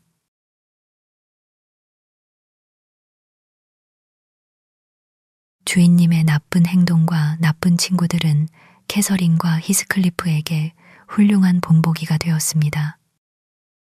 힌들리가 후자 히스클리프를 대하는 방식은 성자를 악마로 만들기에 충분했습니다. 그리고 진정으로 그 무렵 그 젊은이는 무언가 악마적인 것에 사로잡힌 것처럼 보였습니다. 그는 힌들리가 구제불능할 정도로 자신을 타락시키는 것을 보는 것을 즐겼고 날마다 야만적인 퉁명스러움과 흉포함으로 더욱 두드러졌습니다. 우리 집이 얼마나 지옥 같았는지 반도 설명할 수 없습니다. 교구 목사는 더 이상 방문하지 않았고 마침내는 아무도 점잖은 사람은 우리 근처에 오지 않았습니다. 에드거 린튼의 캐시 아가씨 방문이 예외일 수는 있겠지만요. 15살에 그녀는 마을 주변의 여왕이었습니다. 그녀에게는 적수가 없었고 그녀는 정말로 오만하고 고집센 사람으로 변해버렸습니다. 저는 유아기를 지난 후에 그녀를 좋아하지 않았다는 것을 인정합니다. 그리고 저는 그녀의 오만함을 꺾으려 자주 그녀를 괴롭혔습니다. 하지만 그녀는 저에게 혐오감을 느끼지 않았습니다. 그녀는 오랜 애착에 대한 놀라운 일관성을 가지고 있었습니다. 심지어 히스클리프도 그녀의 애정을 변함없이 붙잡고 있었고 젊은 린트는 모든 우월함에도 불구하고 그만큼 깊은 인상을 남기기가 어려웠습니다. 그는 저의 고인이 된 주인님이었습니다. 저 벽난로 위에 걸린 것이 그의 초상화입니다. 예전에는 한쪽에는 그의 초상화가 다른 쪽에는 그의 아내의 초상화가 걸려 있었는데 그녀의 것은 치워졌습니다. 그렇지 않았다면 그녀가 어떤 모습이었는지 조금 보셨을 겁니다. 저것을 알아보시겠어요?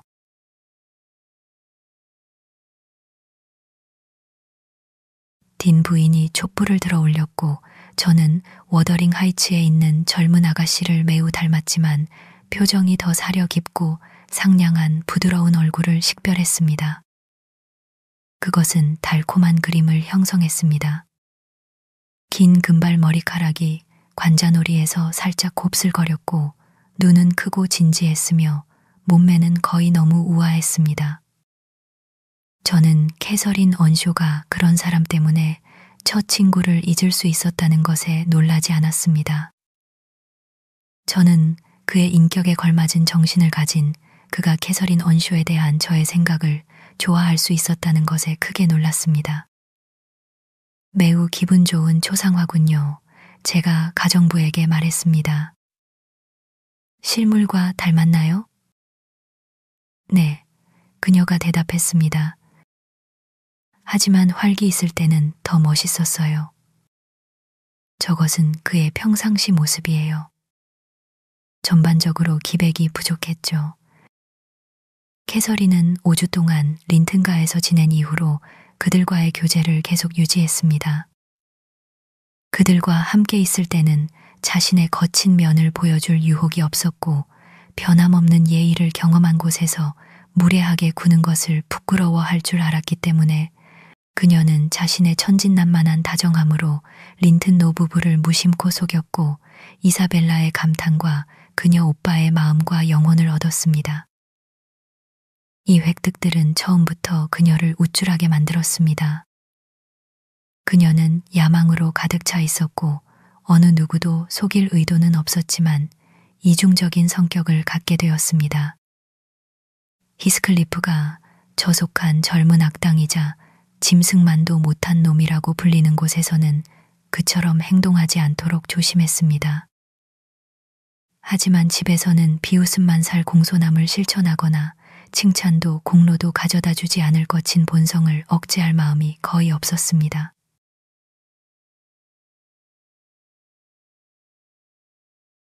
에드거 씨는 워더링 하이츠를 공공연하게 방문할 용기를 거의 내지 못했습니다. 그는 힌들리의 평판을 두려워했고 그와 마주치는 것을 꺼렸습니다. 그럼에도 불구하고 그는 항상 우리의 최선의 예의로 환영받았습니다. 힌들리 주인 자신도 에드거가 왜 오는지 알았기에 그를 불쾌하게 만드는 것을 피했고 만약 상냥하게 대할 수 없다면 자리를 피했습니다. 저는 그의 방문이 캐서린에게는 달갑지 않았다고 생각합니다. 그녀는 교활하지 않았고 결코 요염하게 굴지 않았으며 두 친구가 만나는 것 자체를 분명히 싫어했습니다. 왜냐하면 히스클리프가 에드거 앞에서 린튼을 경멸했을 때 그녀는 그가 없을 때처럼 전적으로 동의할 수 없었기 때문입니다. 그리고 린튼이 히스클리프에게 혐오감과 반감을 보였을 때 그녀는 마치 자신의 오랜 친구를 깎아내리는 것이 자신에게는 전혀 중요하지 않은 것처럼 그의 감정을 무관심하게 대할 엄두를 내지 못했습니다. 저는 그녀가 헛되이 숨기려 애썼던 그녀의 당황함과 말 못할 고민을 보며 여러 번 웃었습니다. 심술궂게 들릴 수 있지만 그녀는 너무나 오만해서 더 겸손해지도록 징계를 받을 때까지는 그녀의 고통을 불쌍히 여기는 것이 정말로 불가능했습니다. 그녀는 마침내 저에게 고백하고 털어놓았습니다. 그녀가 조언자로 삼을 수 있는 다른 영혼은 없었으니까요.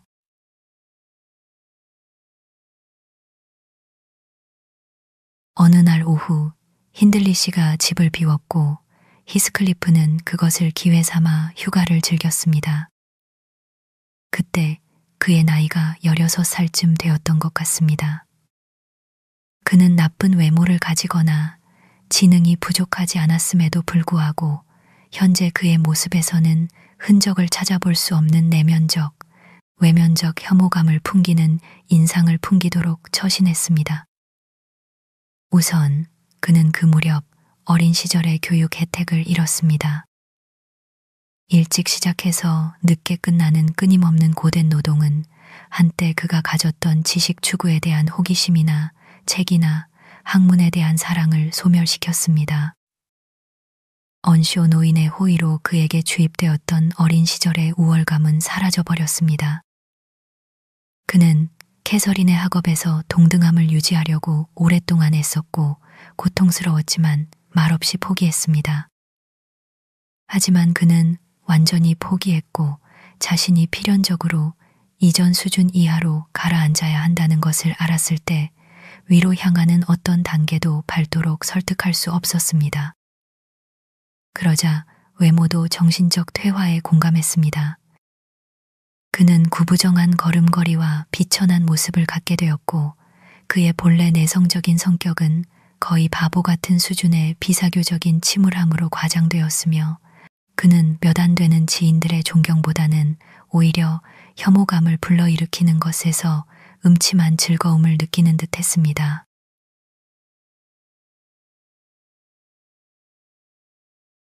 캐서린과 그는 여전히 노동에서 벗어난 시간에는 변함없이 함께하는 친구였지만 그는 그녀에게 말로 애정을 표현하는 것을 멈췄고 그녀의 소녀다운 애무에 분노와 의심을 품고 움츠러들었습니다.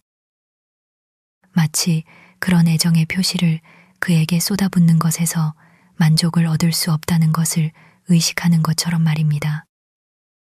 앞에서 언급된 그날 제가 캐시 아가씨가 옷을 정리하는 것을 돕고 있을 때 그는 아무것도 하지 않을 것이라는 자신의 의도를 알리러 집으로 들어왔습니다. 캐시는 그가 게으름을 피울 것이라고는 예상하지 못했고 온 집이 자기 차지일 거라고 생각하여 어떻게든 에드거 씨에게 오빠가 없다는 것을 알린 후 그를 맞이할 준비를 하고 있었습니다. 캐시, 오늘 오후에 바쁘니?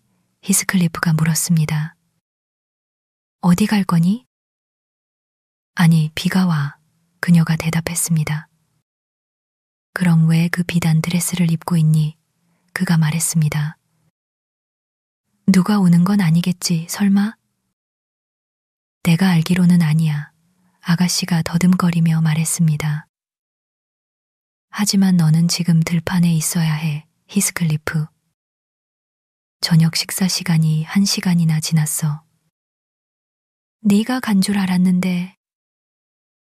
힌들리가 우리에게서 그 빌어먹을 존재를 자주 해방시켜 주지는 않지, 소년이 말했습니다. 나는 오늘 더 이상 일하지 않을 거야. 너와 함께 있을 거야. 오, 하지만 조셉이 말할 거야. 그녀가 제안했습니다. 가는 게 좋을 거야. 조셉은 페니스톤 크레그스 반대편에 석회를 싣고 있어. 어두워질 때까지 걸릴 테니 그는 절대 모를 거야. 그렇게 말하고는 그는 느릿하게 불 옆으로 가서 앉았습니다. 캐서린은 눈살을 찌푸리며 잠시 생각했습니다. 그녀는 침입자 히스클리프를 위한 길을 부드럽게 만들 필요가 있다는 것을 깨달았습니다. 이사벨라와 에드거 린튼이 오늘 오후에 들른다고 이야기했어. 그녀는 1분간의 침묵 끝에 말했습니다. 비가 와서 오리라고는 거의 기대하지 않지만 올 수도 있어. 만약 오면 너는 헛수고만 하고 야단을 맞을 위험을 감수하는 거야. 넬리에게 바쁘다고 말하라고 명령해, 캐시. 그가 끈질기게 말했습니다. 네, 그 가엾고 바보 같은 친구들 때문에 나를 내쫓지 마. 나는 때때로 그들이 하지만 그러지 않을래.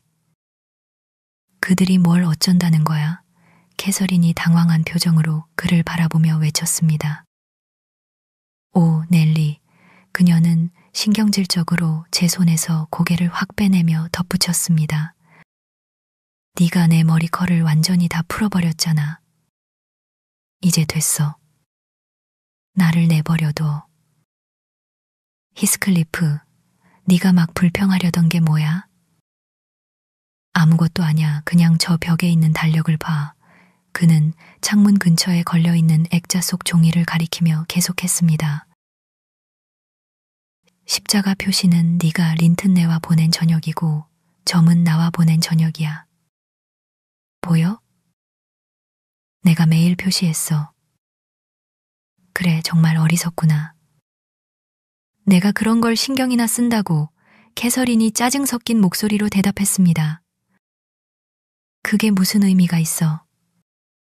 내가 신경 쓴다는 것을 보여주기 위해서, 히스클리프가 말했습니다. 내가 항상 너와만 앉아 있어야 해? 그녀는 더욱 짜증을 내며 따져 물었습니다. 내가 얻는 게 뭐야? 너는 무슨 말을 하는데? 나를 즐겁게 해줄 말을 하는 것도 아니고 네가 하는 행동도 없으니 너는 벙어리이거나 아기일 수도 있겠어. 내가 말이 너무 없거나 네가 내 동행을 싫어한다고는 전에는 말하지 않았잖아. 캐시, 히스클리프가 몹시 동요하며 외쳤습니다. 사람들이 아무것도 모르고 아무 말도 하지 않으면 그건 아예 동행이 아니야. 그녀가 중얼거렸습니다. 그녀의 친구가 일어섰지만 더 이상 감정을 표현할 시간이 없었습니다. 말발굽 소리가 돌바닥 위에서 들렸고 젊은 린튼이 조용히 노크한 후 들어섰는데 예상치 못한 부름에 그의 얼굴은 기쁨으로 빛나고 있었습니다.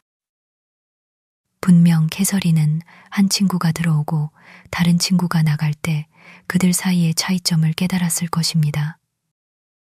그 대비는 황량하고 언덕진 탄광 지역에서 아름답고 비옥한 계곡으로 이동할 때 보는 것과 같았습니다.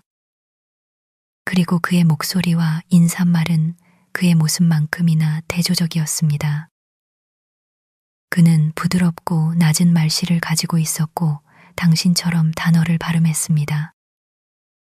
그것은 우리가 여기서 말하는 것보다 덜 거칠고 더 부드럽습니다. 내가 너무 일찍 온 건 아니죠? 그가 저를 쳐다보며 말했습니다. 저는 접시를 닫고 찬장 맨 끝에 있는 서랍들을 정리하기 시작했습니다. 아니, 캐서린이 대답했습니다. 넬리, 거기서 뭐 하는 거야? 제 일 합니다, 아가씨. 제가 대답했습니다. 힌들리 씨는 린튼이 개인적으로 방문할 경우 저를 제3자로 두라는 지시를 내렸었습니다. 그녀가 제 뒤로 다가와 짜증스럽게 속삭였습니다. 너와 네 걸레를 치워. 손님이 있을 때 하인들이 있는 방에서 청소나 광을 내기 시작하는 게 아니야. 주인님이 안 계실 때가 좋은 기회예요. 제가 큰 소리로 대답했습니다. 주인님은 제가 계실 때 이런 것들로 부산 떠는 것을 싫어하세요. 에드거 씨는 분명 저를 용서해 주실 거예요. 나는 네가 내 앞에서 부산 떠는 것이 싫어. 어린 아가씨가 손님이 말할 시간을 주지 않고 위압적으로 소리쳤습니다. 그녀는 히스클리프와의 작은 말다툼 이후 평정심을 회복하지 못했습니다. 죄송합니다, 캐서린 아가씨. 이것이 저의 대답이었고 저는 제 일에 부지런히 몰두했습니다. 그녀는 에드거가 자신을 보지 못할 것이라고 생각하고 제 손에서 걸레를 낚아채더니 저의 팔을 길게 비틀며 아주 악의적으로 꼬집었습니다.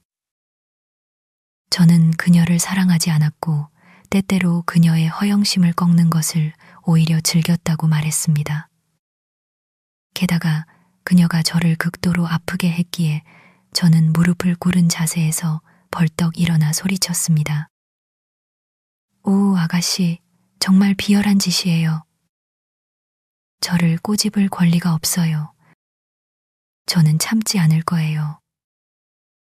난 너 안 만졌어, 이 거짓말쟁이. 그녀가 소리쳤습니다.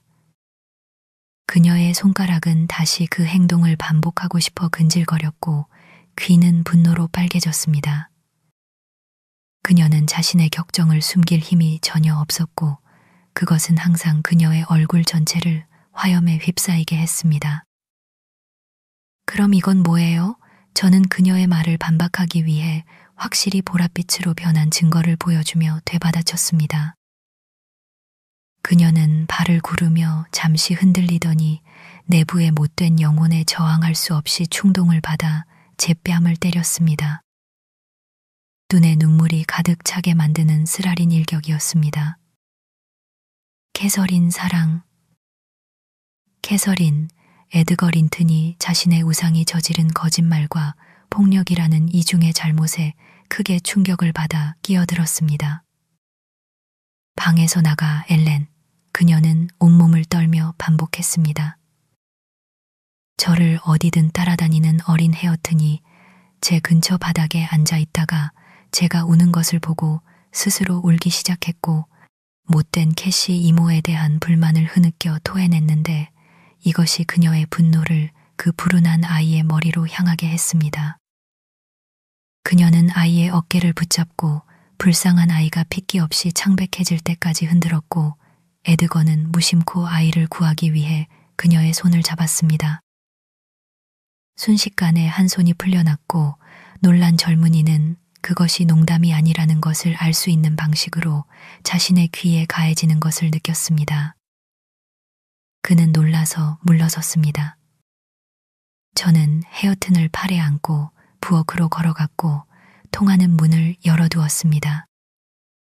저는 그들이 어떻게 그들의 불화를 해결할지 궁금했기 때문입니다.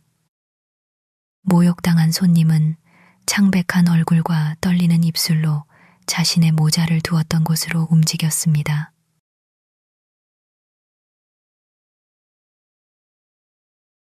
옳지, 저는 속으로 말했습니다.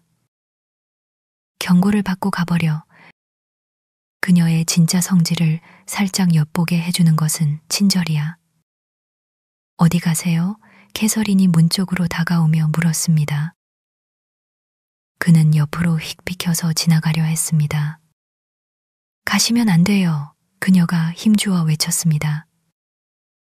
가야 하고 갈 거예요. 그는 낮은 목소리로 대답했습니다. 안 돼. 그녀는 문고리를 잡으며 끈질기게 말했습니다. 아직은 안 돼. 에드거 린튼. 앉아요. 그런 식으로 나를 떠나면 안 돼. 나는 밤새도록 비참할 것이고 나는 당신 때문에 비참해지고 싶지 않아. 당신이 나를 때린 후에 내가 머물 수 있겠어요?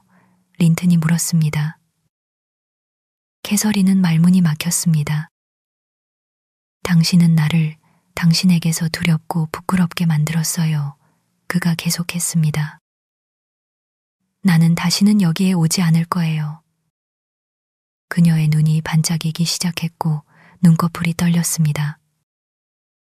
그리고 당신은 고의적인 거짓말을 했어요. 그가 말했습니다. 안 했어.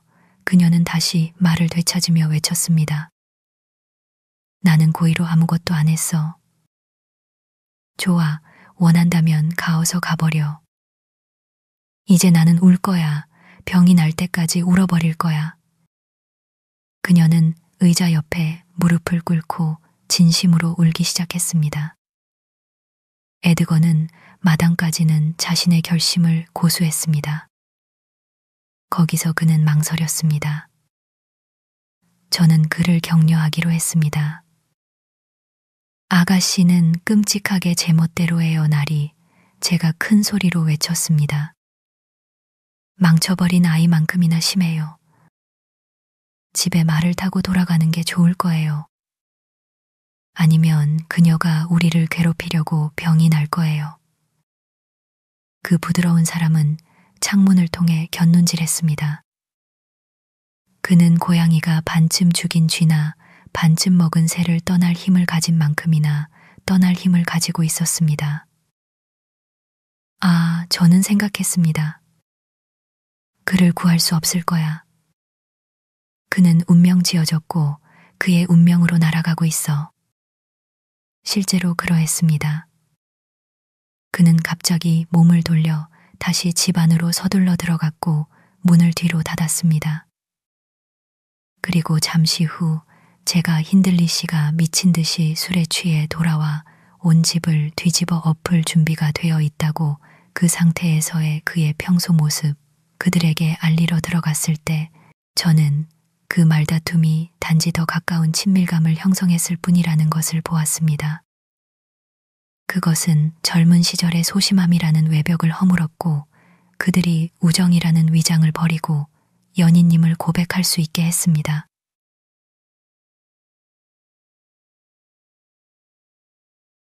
힌들리 씨의 도착 소식은 린튼을 서둘러 그의 말에게로 캐서린을 그녀의 방으로 가게 했습니다.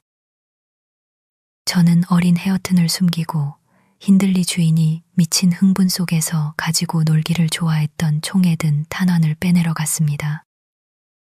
그것은 그를 도발하거나 그의 주의를 너무 끌었던 사람들의 생명을 위험에 빠뜨렸습니다.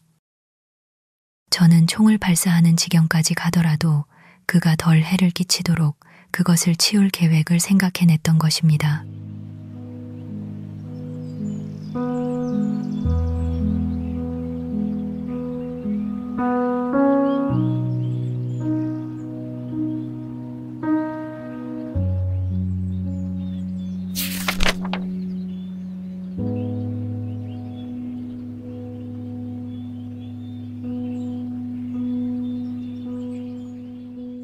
제9장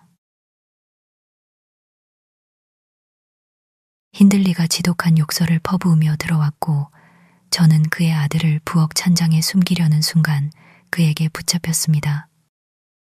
헤어트는 그의 맹목적인 애정이나 미친 분노를 마주하는 것에 대한 건전한 공포심을 가지고 있었습니다. 맹목적인 애정은 꽉 껴안겨서 키스 세례에 질식할 위험을, 미친 분노는 불 속에 던져지거나 벽에 내던져질 위험을 감수해야 했기 때문이죠.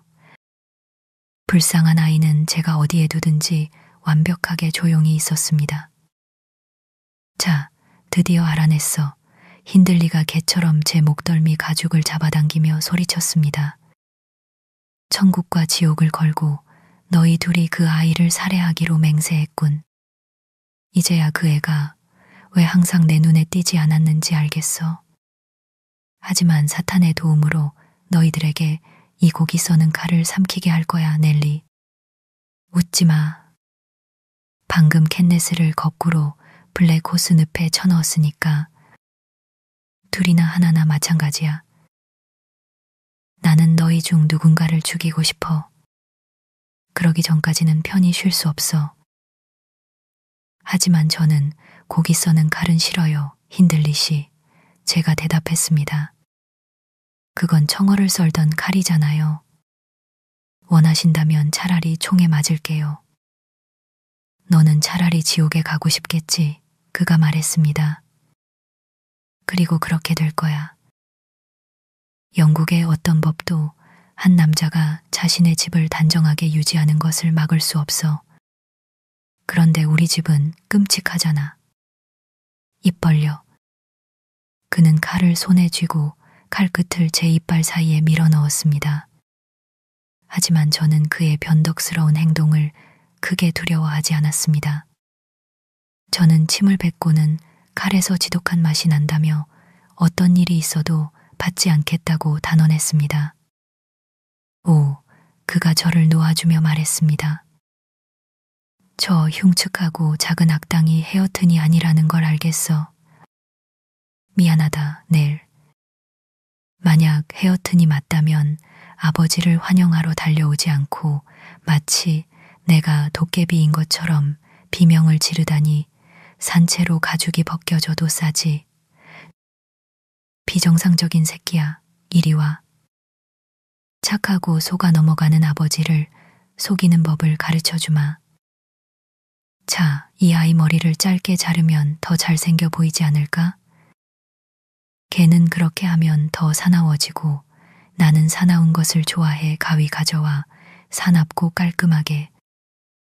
게다가 귀를 소중히 여기는 건 지독한 척이야. 귀가 없어도 우리는 충분히 당나귀 같잖아. 쉿, 아가야, 쉿. 좋아, 그럼 내 사랑이 맞구나. 조용히 해. 눈물 닦아 기쁨이 있잖아. 키스해줘. 뭐? 안 해? 키스해, 헤어튼. 젠장, 키스해.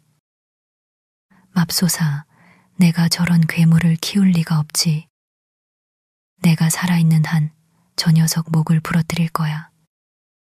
불쌍한 헤어트는 아버지의 팔에 안겨온 힘을 다해 소리를 지르고 발버둥 쳤고 힌들리가 그를 안고 위층으로 올라가 난간 위로 들어올리자 그의 비명은 2배로 커졌습니다.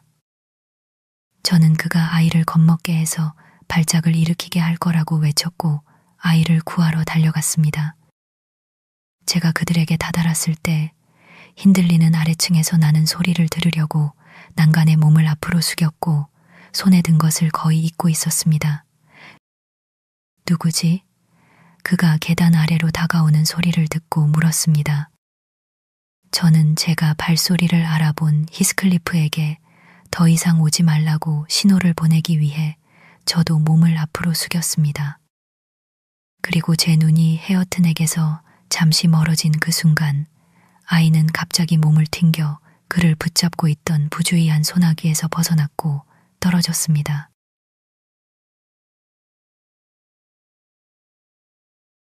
우리가 그 작은 불쌍한 아이가 안전하다는 것을 알기까지는 공포의 전율을 느낄 시간조차 거의 없었습니다.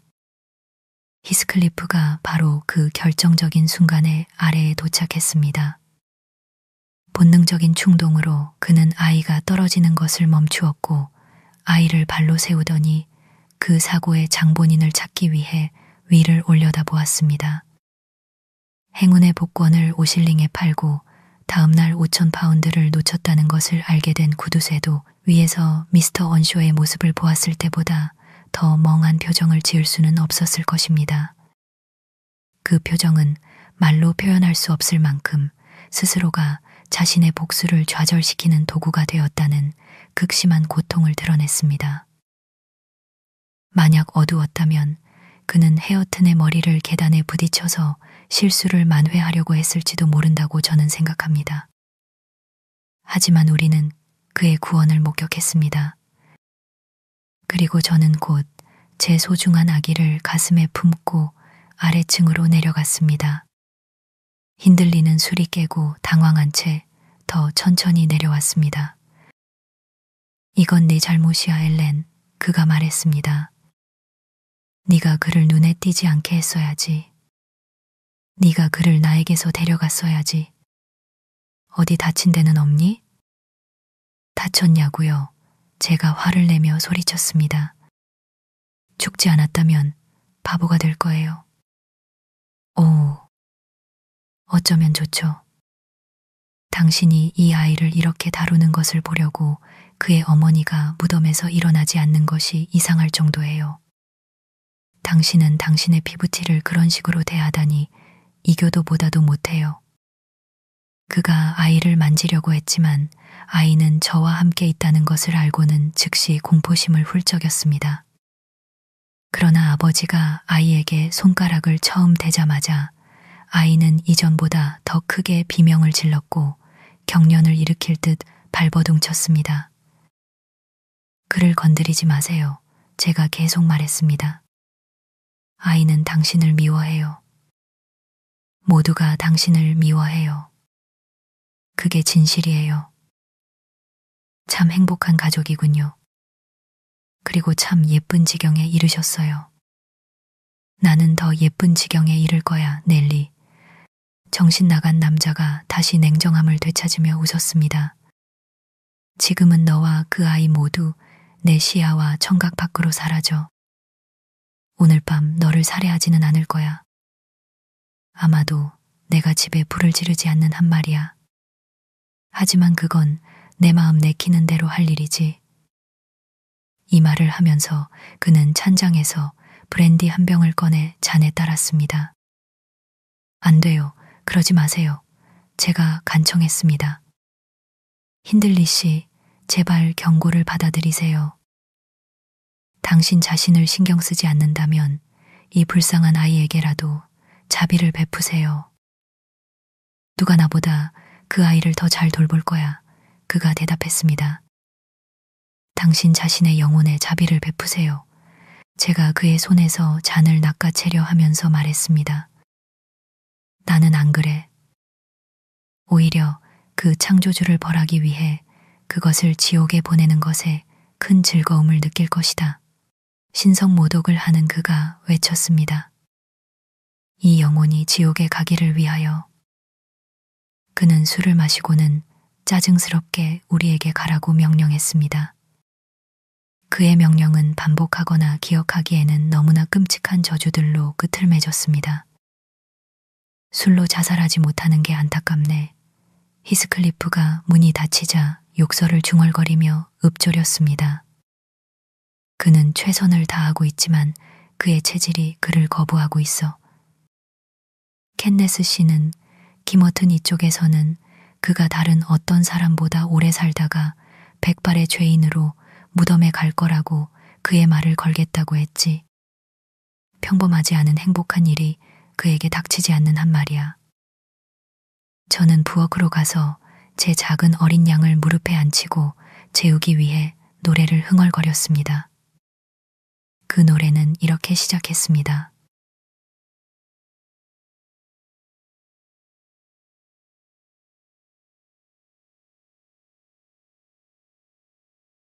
깊은 밤이었고 아기들은 울었네. 흙 아래에 어머니가 그것을 들었네.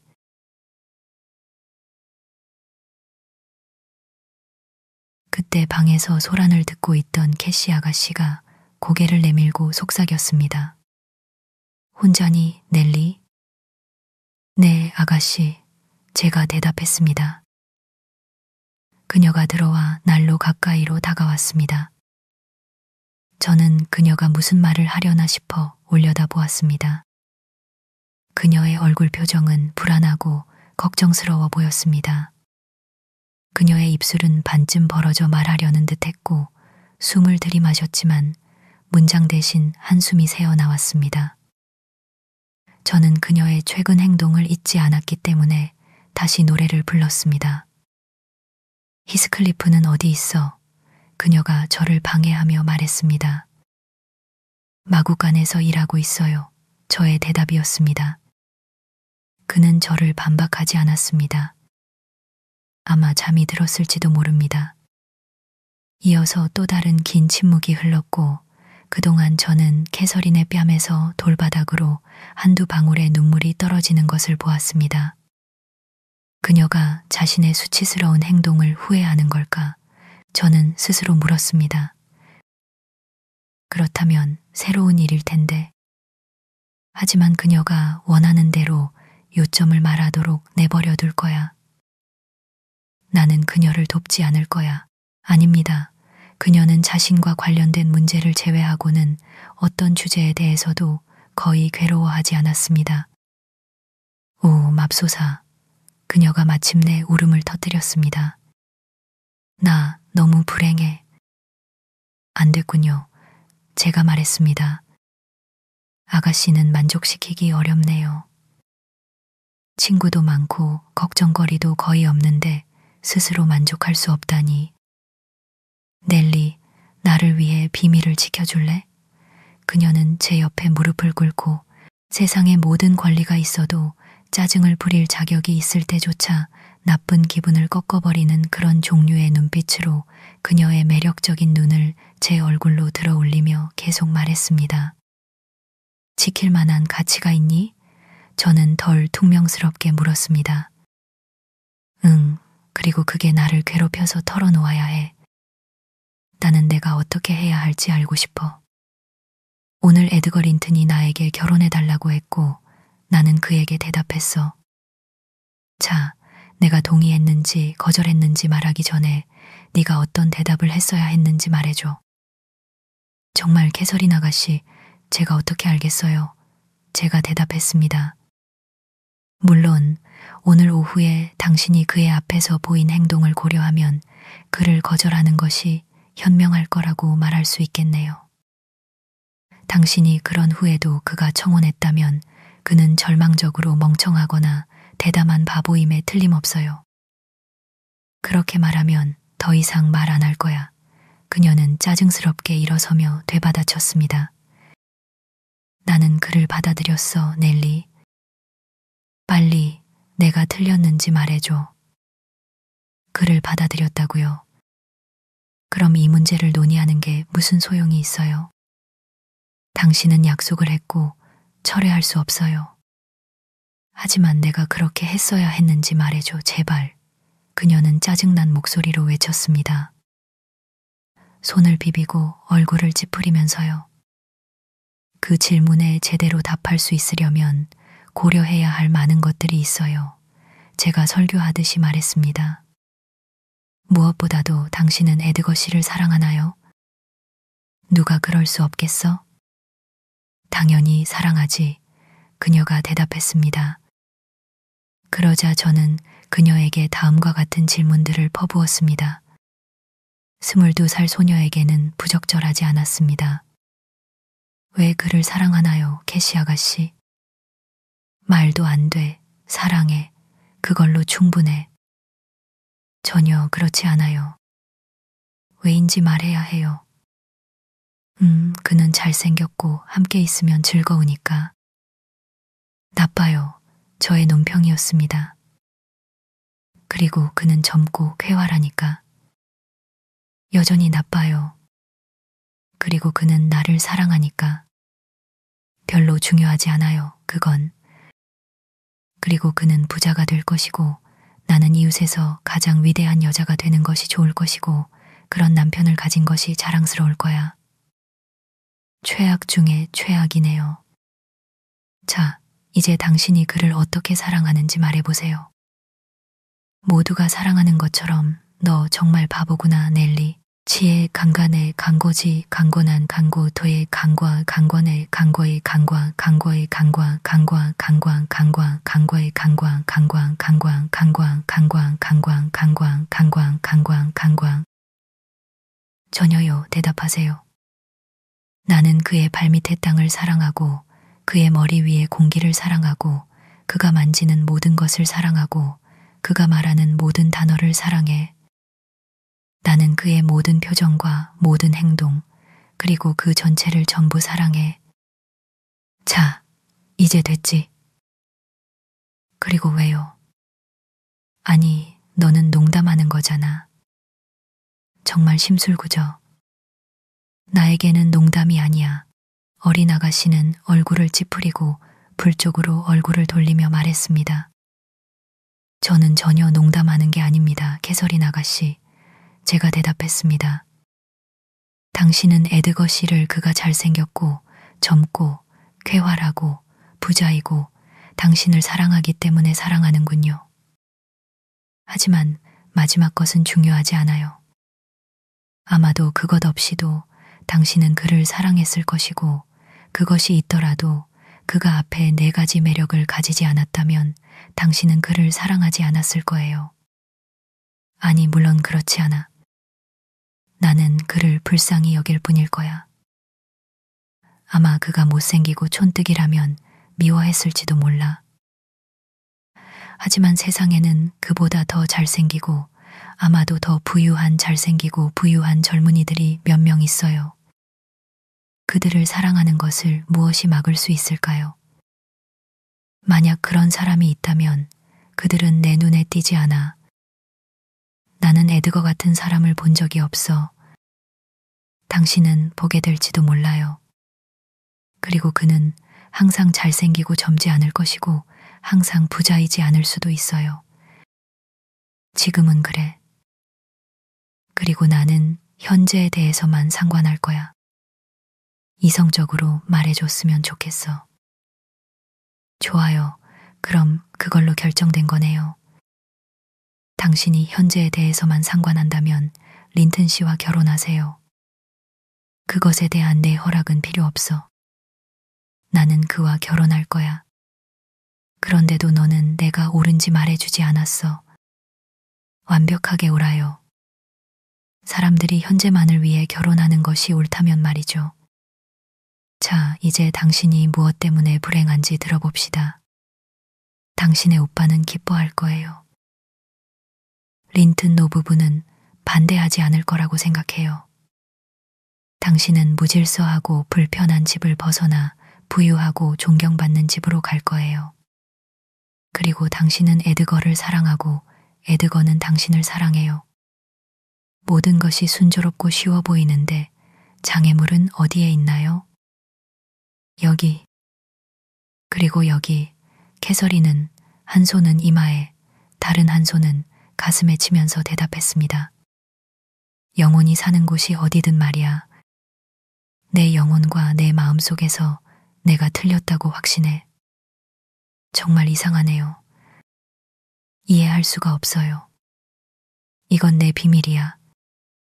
하지만 나를 조롱하지 않는다면 설명해 줄게. 명확하게 할 수는 없지만 내가 느끼는 방식을 너에게 느끼게 해줄게. 아, 산난다. 그녀는 다시 제 옆에 앉았습니다. 그녀의 얼굴은 더 슬프고 진지해졌고 모은 손은 떨렸습니다. 넬리, 너는 이상한 꿈을 꾸지 않니? 그녀는 몇 분 동안 생각한 후 갑자기 말했습니다.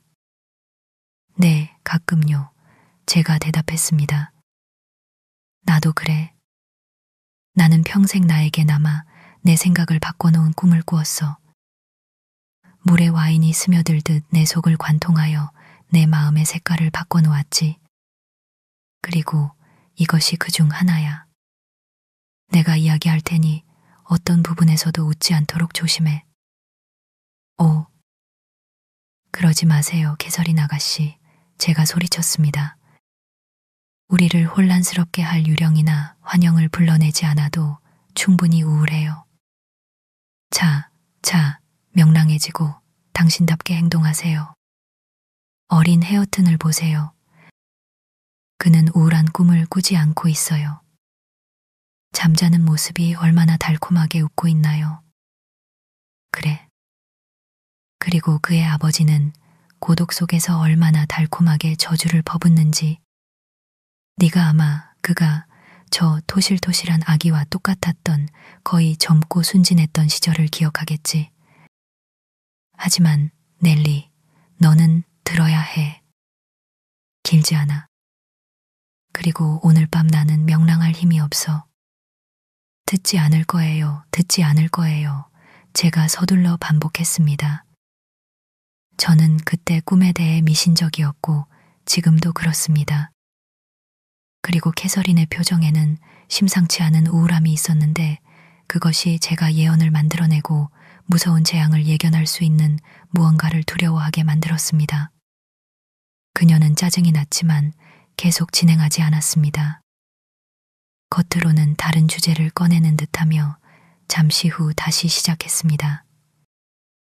넬리, 내가 천국에 있다면 나는 극도로 비참할 거야. 당신이 거기에 갈 자격이 없기 때문이죠. 제가 대답했습니다. 모든 죄인들은 천국에서 비참할 거예요. 하지만 그것 때문이 아니야. 나는 한번 내가 거기에 있는 꿈을 꾸었어. 제가 당신의 꿈을 듣지 않겠다고 말씀드렸어요, 캐서린 아가씨. 저는 자러 갈 거예요. 제가 다시 끼어들었습니다. 그녀는 웃으며 저를 붙잡았습니다. 제가 의자에서 일어나려는 동작을 했기 때문입니다. 이건 아무것도 아니야. 그녀가 소리쳤습니다. 나는 단지 천국이 내 집이 아닌 것 같았다고 말하려던 참이었어. 그리고 나는 땅으로 돌아가기 위해 울다가 심장이 찢어지는 것 같았지. 그러자 천사들이 너무 화가 나서 나를 워더링 하이츠 꼭대기에 황무지 한가운데로 내던져 버렸고 거기서 나는 기쁨에 흐느끼며 깨어났어. 이것이 내 비밀을 설명하는데 다른 것만큼이나 도움이 될 거야. 나는 에드거 린튼과 결혼해야 할 일이 천국에 있어야 할 일만큼이나 없어. 그리고 저기 있는 그 악한 남자가 히스클리프를 그렇게 비참하게 만들지 않았다면 나는 그런 생각을 하지도 않았을 거야. 지금 히스클리프와 결혼하는 것은 나를 비하하는 일이야. 그러니 내가 그를 얼마나 사랑하는지 그는 절대 알지 못할 거야. 그리고 그건 그가 잘생겼기 때문이 아니야, 넬리. 그는 나보다 더 나 자신이니까. 우리의 영혼이 무엇으로 만들어졌든 그의 영혼과 나의 영혼은 같아. 그리고 린튼의 영혼은 번개와 달빛만큼 서리와 불만큼 달라. 이 말이 끝나기 전에 저는 히스클리프의 존재를 감지했습니다. 약간의 움직임을 눈치채고 고개를 돌리니 그가 벤치에서 일어나 소리 없이 빠져나가는 것을 보았습니다. 그는 캐서린이 자신과 결혼하는 것이 그녀를 비하하는 일이라고 말하는 것을 들을 때까지 듣다가 더 이상 듣지 않고 자리를 뜬 것입니다. 땅에 앉아있던 제 친구는 긴 의자의 등받이 때문에 그의 존재나 떠남을 눈치채지 못했지만 저는 깜짝 놀라 그녀에게 쉿 하라고 말했습니다. 왜? 그녀는 신경질적으로 주위를 둘러보며 물었습니다. 조셉이 여기 왔어요. 저는 길에서 들려오는 그의 수레바퀴 굴러가는 소리를 적절하게 포착하며 대답했습니다. 그리고 히스클리프도 그와 함께 들어올 거예요. 방금 전 문 앞에 있었던 건 아닌지 모르겠네요. 오, 그는 문 앞에서 내 말을 엿들을 수 없었을 거야. 그녀가 말했습니다. 네가 저녁 식사를 준비하는 동안 헤어튼을 나에게 줘. 그리고 준비되면 나에게 함께 저녁 먹자고 해. 나는 내 불편한 양심을 속이고 히스클리프가 이런 일들에 대해 전혀 모른다고 확신하고 싶어. 그는 모르지, 그렇지? 그는 사랑에 빠진다는 게 뭔지 모르지. 당신만큼 그가 모를 이유가 없다고 생각해요. 제가 되받아쳤습니다. 그리고 그가 당신을 선택했다면 그는 이 세상에 태어난 가장 불행한 생명체가 될 거예요. 당신이 린튼 부인이 되는 순간 그는 친구, 사랑, 그리고 모든 것을 잃게 될 거예요. 이 이별을 당신이 어떻게 견딜지, 그리고 그가 세상에서 완전히 버려지는 것을 어떻게 견딜지 생각해 보셨나요? 왜냐하면 캐서린 아가씨, 그가 완전히 버려져. 우리가 헤어져. 그녀는 분노의 어조로 외쳤습니다. 대체 누가 우리를 갈라놓을 수 있다는 거야? 그들은 밀로의 운명을 맞이할 거야. 내가 살아있는 한 어떤 필멸의 존재도 우리를 갈라놓을 수 없어, 엘렌. 세상의 모든 린튼들이 아무것도 아닌 것처럼 녹아 없어진다 해도 나는 히스클리프를 버리는 것에 동의할 수 없을 거야. 오, 그건 내가 의도하는 바가 아니야. 내가 의미하는 바가 아니야. 그런 대가를 요구한다면 나는 린튼 부인이 되지 않을 거야. 그는 평생 그랬던 것처럼 나에게 중요할 거야. 에드거는 그의 반감을 떨쳐버리고 적어도 그를 용인해야 해. 그는 내가 그에게 느끼는 진정한 감정을 알게 되면 그렇게 할 거야. 넬리, 이제 네가 나를 이기적인 악당이라고 생각하는 것을 알아. 하지만 히스클리프와 내가 결혼하면 우리가 거지가 될 거라는 생각은 해보지 않았니? 반면에 내가 린튼과 결혼하면 나는 히스클리프가 성장하도록 도울 수 있고 그를 오빠의 소나귀에서 벗어나게 할 수 있어. 당신의 남편 돈으로 말인가요, 캐서린 아가씨? 제가 물었습니다. 당신이 생각하는 것만큼 그가 유순하지 않을 거예요. 그리고 제가 판단할 자격은 거의 없지만 그것이 당신이 젊은 린튼의 아내가 되려는 이유 중 지금까지 제시한 최악의 동기인 것 같아요. 아니야, 그녀가 반박했습니다. 그것이 최고야. 다른 것들은 내 변덕을 충족시키는 것이었고 에드거를 만족시키기 위한 것이기도 했어. 이것은 자신의 존재 안에 에드거와 나, 자신에 대한 내 감정을 모두 포함하고 있는 한 사람을 위한 것이야. 나는 그것을 표현할 수 없어.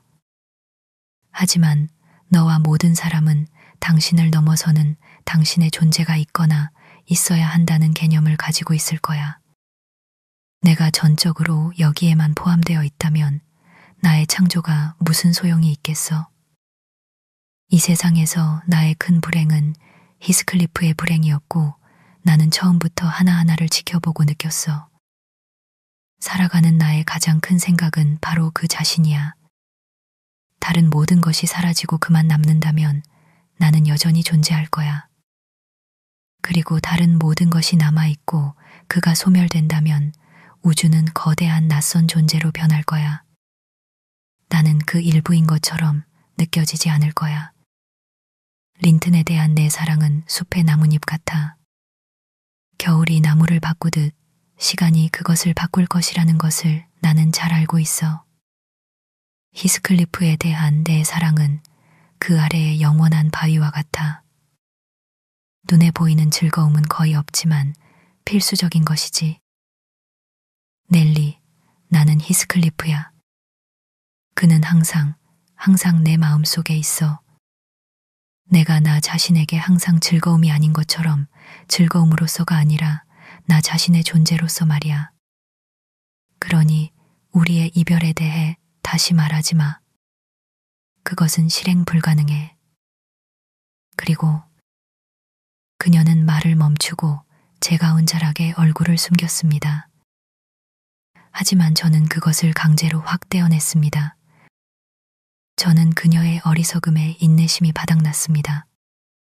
아가씨의 허튼 소리에서 제가 어떤 의미라도 찾아낼 수 있다면 제가 말했습니다. 그것은 당신이 결혼함으로써 떠맡게 될 의무를 모르거나 아니면 당신이 사악하고 무도덕한 소녀라는 것을 저에게 확신시켜 줄 뿐입니다. 하지만 더 이상 비밀로 저를 괴롭히지 마세요. 저는 그것들을 지키겠다고 약속하지 않을 거예요. 그것은 지켜줄 거지? 그녀가 간절하게 물었습니다. 아니, 약속하지 않겠어. 제가 반복했습니다. 그녀가 막 억지로 우기려 할 때 조셉이 들어오면서 우리의 대화는 끝났습니다.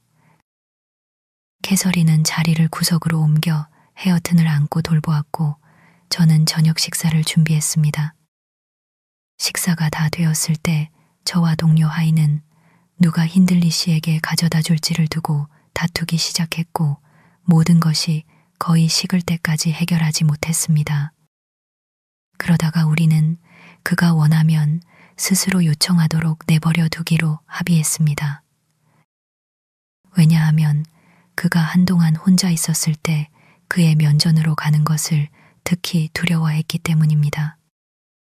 근디밭에서 그놈은 왜 이 시간까지 안 들어왔랴? 뭐하고 돌아다니는겨? 거석시 뺀질이 늙은이가 히스클리프를 찾으며 주위를 둘러보았습니다. 제가 부를게요. 제가 대답했습니다. 분명 헛간에 있을 거예요. 저는 나가서 불렀지만 아무 대답이 없었습니다.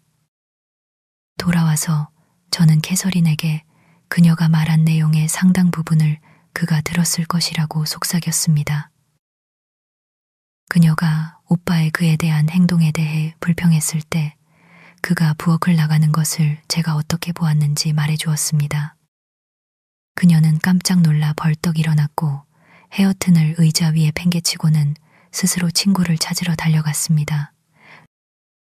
그녀는 왜 자신이 그렇게 당황했는지 혹은 자신의 말이 그에게 어떤 영향을 미쳤을지 생각할 여유가 없었습니다.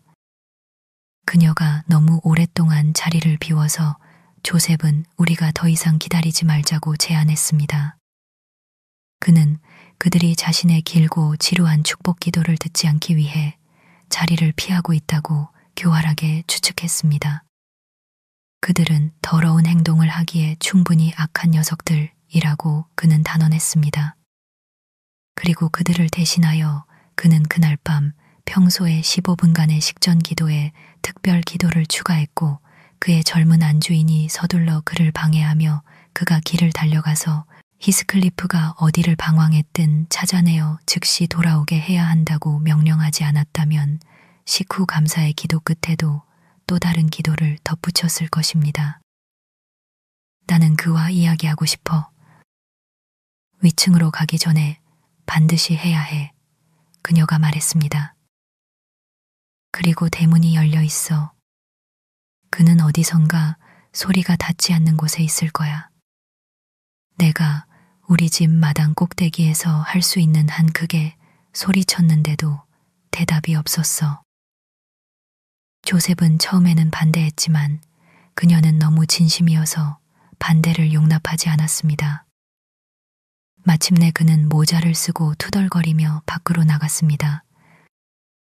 그동안 캐서린은 마루를 이리저리 서성거리며 외쳤습니다. 그가 어디에 있는지 궁금해. 그가 대체 어디에 있을 수 있는 거지? 넬리, 내가 무슨 말을 했지? 잊어버렸어. 오늘 오후에 내가 심술궂게 굴어서 그가 화가 났을까? 맙소사. 내가 그에게 상처를 주기 위해 무슨 말을 했는지 말해줘. 그가 왔으면 좋겠어. 정말 왔으면. 아무것도 아닌 일에 왜 이렇게 소란이야. 저는 저도 모르게 불안했지만 소리쳤습니다. 이런 사소한 일에 왜 그렇게 겁을 먹니? 히스클리프가 황무지에서 달빛 산책을 하거나 심지어 건초 더미에서 너무 심술이 나서 우리에게 말하기 싫어서 숨어 있는 것이 대단한 걱정거리는 아닐 거야. 나는 그가 거기 숨어 있다고 장담해. 내가 찾아내는지 봐. 저는 다시 찾으러 나갔지만 그 결과는 실망스러웠고 조셉의 수색도 마찬가지였습니다. 저놈은 갈수록 더 나빠지네. 그가 다시 들어오면서 말했습니다. 대문을 활짝 열어둔 채로 갔고 아가씨 조랑말이 옥수수밭 두이랑을 밟아 뭉개고는 바로 목초지 쪽으로 흙을 튀기며 지나갔다네. 하지만 주인님은 내일 지옥처럼 날뛸 거고 잘하실 거야. 저런 부주의하고 쓸모없는 것들에게는 그분 자신이 인내심이시지 그분 자신이 인내심이야. 하지만 항상 그렇지는 않을 거야. 너희들 모두 보게 될 거야. 너희들은 아무것도 아닌 일로 그분을 미치게 만들어서는 안 돼. 히스클리프는 찾았니, 이 바보야? 캐서린이 말을 끊었습니다. 내가 명령한 대로 그를 찾고 있었니? 차라리 말을 찾는 게 더 나을 뻔했지. 그가 대답했습니다. 그게 더 말이 되지. 하지만 이런 밤에는 말도 사람도 찾을 수가 없어 굴뚝만큼이나 깜깜하다네. 그리고 히스클리프는 내 호루라기에 올만한 녀석이 아냐. 어쩌면 내 말은 좀 들을지도 모르지. 여름치고는 매우 어두운 저녁이었습니다. 구름은 천둥을 칠 기세였고 저는 우리 모두 앉아있는 것이 좋겠다고 말했습니다. 다가오는 비가 그를 더 이상의 수고 없이 집으로 데려올 것이 분명했으니까요. 하지만 캐서린은 평온해지도록 설득되지 않았습니다. 그녀는 안정을 허락하지 않는 동요 상태로 대문에서 문으로 계속 서성거렸습니다. 마침내 그녀는 길 근처 벽 한쪽에 영구적인 자리를 잡았습니다.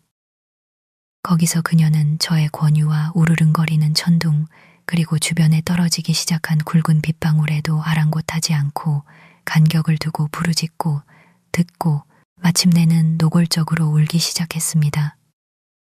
그녀는 격렬하게 우는 시합에서는 헤어튼이나 어떤 아이도 이길 수 있었습니다.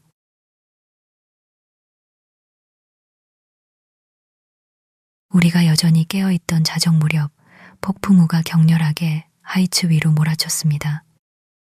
천둥뿐만 아니라 거센 바람도 있었고 둘 중 하나가 건물 모퉁이에 있는 나무를 쪼개버렸습니다.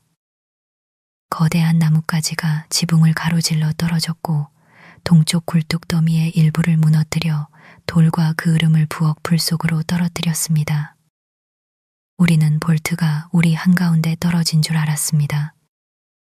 조셉은 무릎을 꿇고 노아와 롯 같은 족장들을 기억해 주시고 옛날처럼 불경한 자들을 치더라도 의로운 자들을 살려달라고 주님께 간청했습니다.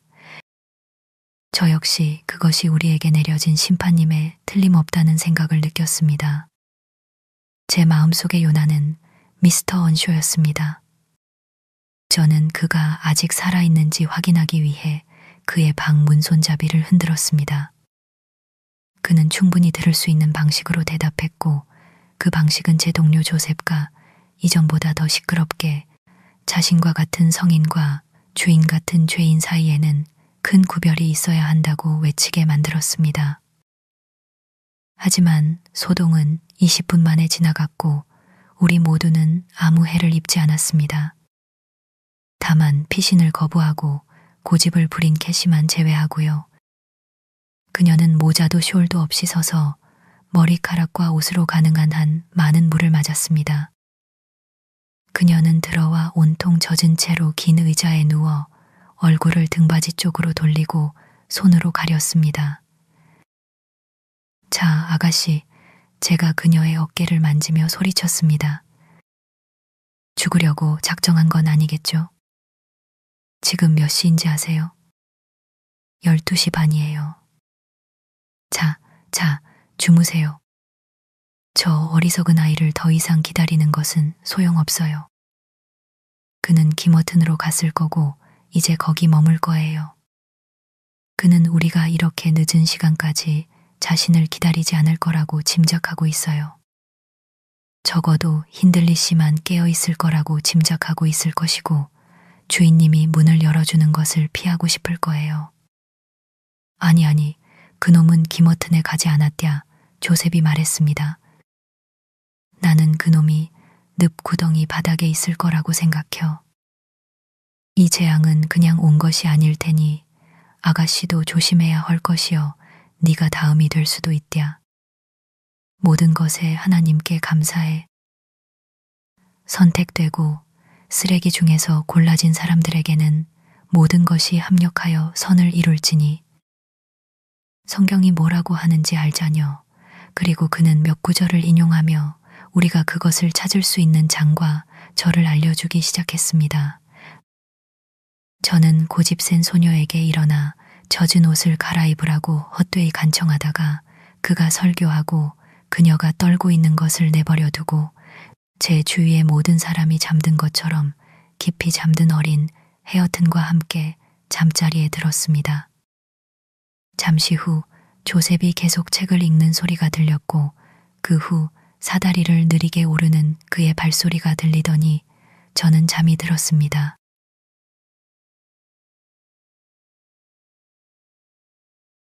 평소보다 다소 늦게 내려왔을 때 덧문 틈새로 비치는 햇살을 통해 캐서린 아가씨가 여전히 벽난로 근처에 앉아 있는 것을 보았습니다. 현관문도 약간 열려 있었고 열리지 않은 창문으로 빛이 들어왔습니다. 흔들리는 밖으로 나와 부엌 난로 앞에 서 있었는데 초췌하고 졸린 모습이었습니다. 캐시, 무슨 일이야? 제가 들어섰을 때 그가 말하고 있었습니다. 물에 빠진 강아지처럼 우울해 보이는구나. 왜 이렇게 축축하고 창백하니, 얘야? 젖었어요. 그녀가 마지못해 대답했습니다. 그리고 추워요. 그게 다예요. 오, 아가씨가 못됐어요. 저는 주인님이 상당히 술이 깬 것을 알아보고 소리쳤습니다. 어젯밤 소나기에 흠뻑 젖어서 밤새도록 저기에 앉아 있었고 저는 그녀를 움직이게 할 수 없었어요. 언쇼 씨는 놀라서 우리를 쳐다보았습니다. 밤새도록이라니 그가 되풀이했습니다. 무엇 때문에 깨어 있었지? 설마 천둥이 무서워서? 그건 몇 시간 전에 끝났잖아.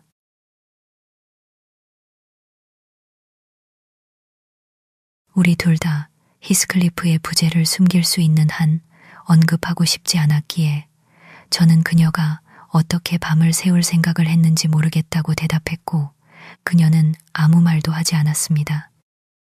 아침은 신선하고 시원했습니다.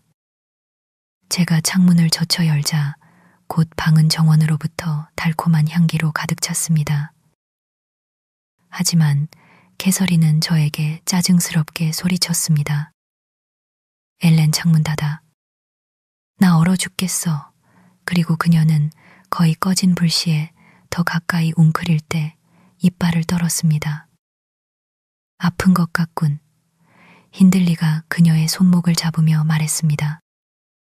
아마 그래서 잠자리에 들지 않은 거겠지. 젠장. 여기서 더 이상의 병으로 골치 썩고 싶지 않아. 왜 빗속으로 나갔지? 평소처럼 젊은 놈들 쫓아다니려 갔지. 조셉이 우리의 망설임을 틈타 악의적인 혀를 들이밀며 쉰 목소리로 말했습니다.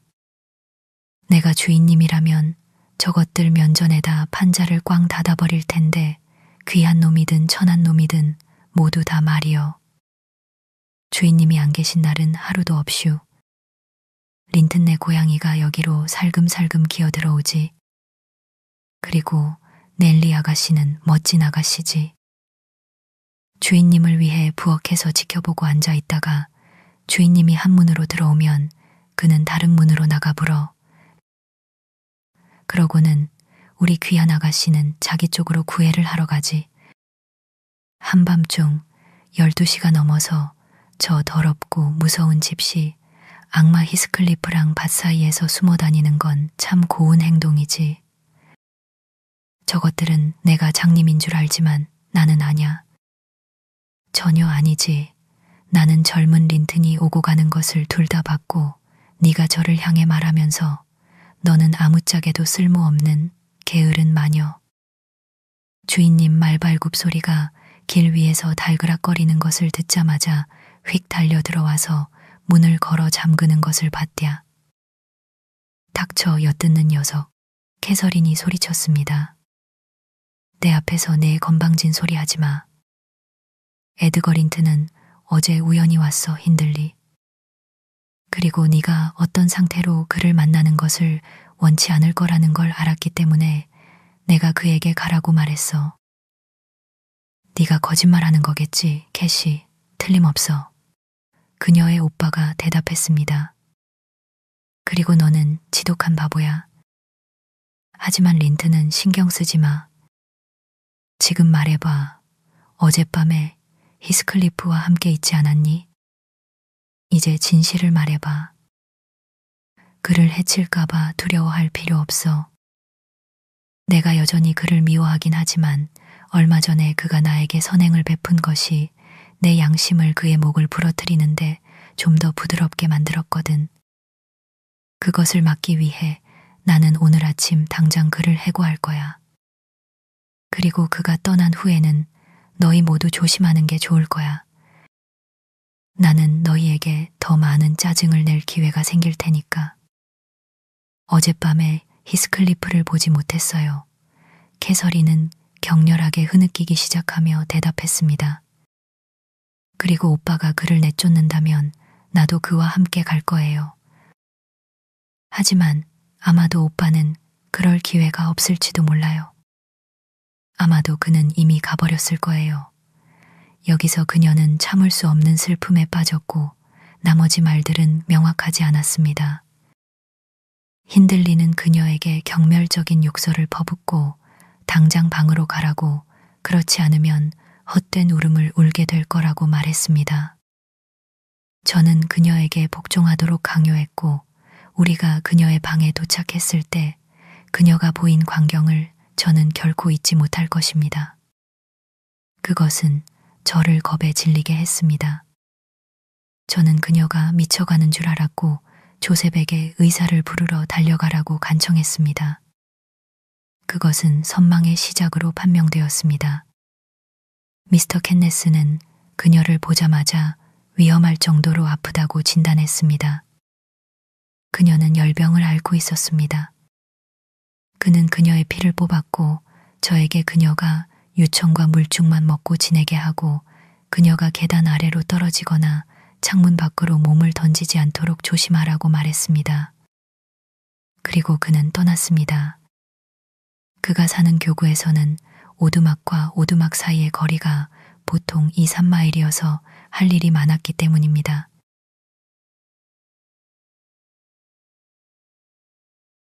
제가 상냥한 간호사였다고 말할 수는 없고 조셉과 주인님도 나을 것이 없었으며 우리의 환자가 환자로서 지겨울 만큼 고집이 세었지만 그녀는 그것을 이겨냈습니다. 린튼 노부인은 확실히 우리를 여러 번 방문하여 모든 것을 정리하고 우리 모두를 꾸짖고 명령했습니다. 그리고 캐서린이 회복기에 접어들자 그녀는 그녀를 스러시크로스 그레인지로 데려가겠다고 고집했고 우리는 그 구원에 대해 매우 감사했습니다. 하지만 불쌍한 노부인은 그녀의 친절을 후회할 이유가 생겼습니다. 그녀와 그녀의 남편 모두 열병에 걸려 며칠 간격으로 세상을 떠났습니다.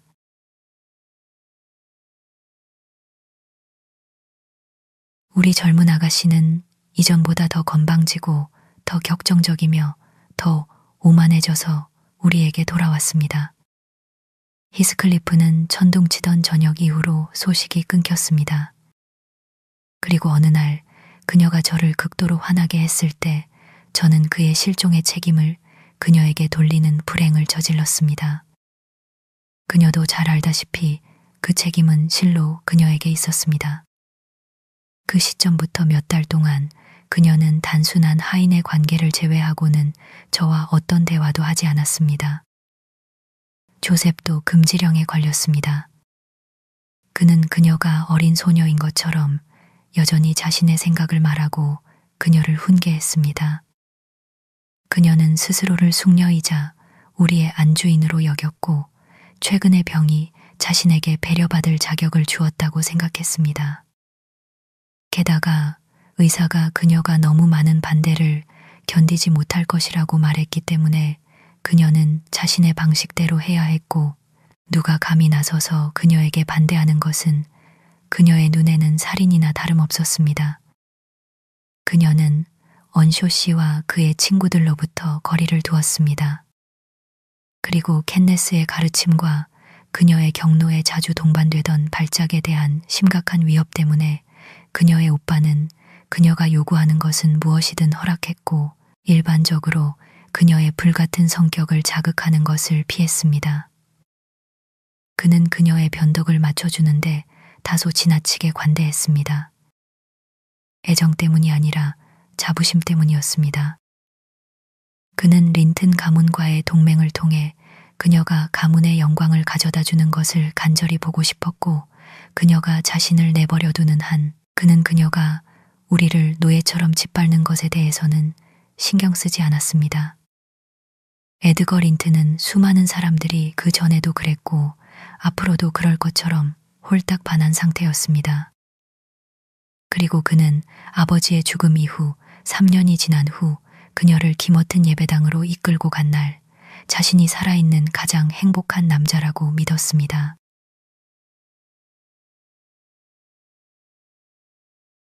저는 마음이 내키지 않았지만 워더링 하이츠를 떠나 그녀와 함께 이곳으로 오라는 설득을 받았습니다. 어린 헤어트는 거의 5살이었고 저는 막 그에게 글자를 가르치기 시작했을 때였습니다. 우리는 슬픈 이별을 했습니다. 하지만 캐서린의 눈물이 우리 모두의 눈물보다 더 강력했습니다. 제가 가기를 거부하고 그녀의 간청이 저를 움직이지 못한다는 것을 알았을 때 그녀는 남편과 오빠에게 가서 슬퍼하며 호소했습니다. 전자는 저에게 후한 임금을 제안했고 후자는 저에게 짐을 싸라고 명령했습니다. 그는 이제 안주인이 없으니 집안에 여자가 필요 없다고 말했고 헤어튼에 대해서는 조만간 교구 목사가 맡을 것이라고 했습니다. 그래서 저에게는 단 하나의 선택만 남았습니다. 명령받은 대로 하는 것이었습니다. 저는 주인님에게 모든 괜찮은 사람들을 내쫓는 것은 조금 더 빨리 파멸로 치닫기 위한 것일 뿐이라고 말했습니다. 저는 헤어튼에게 키스하고 작별 인사를 했습니다. 그리고 그 이후로 그는 낯선 사람이 되었습니다. 그리고 그것을 생각하는 것은 참 이상하지만 그는 엘렌딘에 대해 완전히 잊었을 것이고 그가 한때 그녀에게 세상의 전부였고 그녀가 그에게 세상의 전부였다는 사실도 잊었을 것이라고 저는 확신합니다.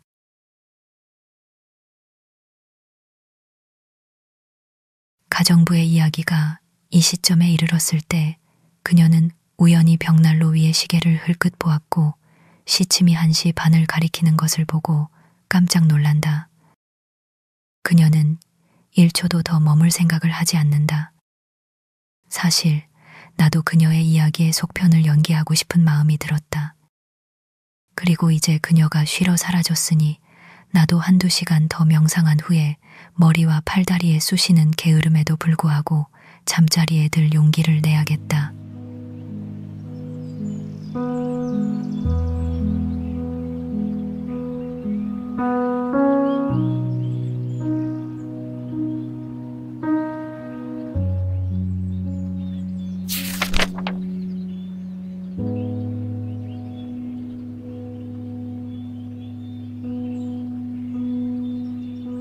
제10장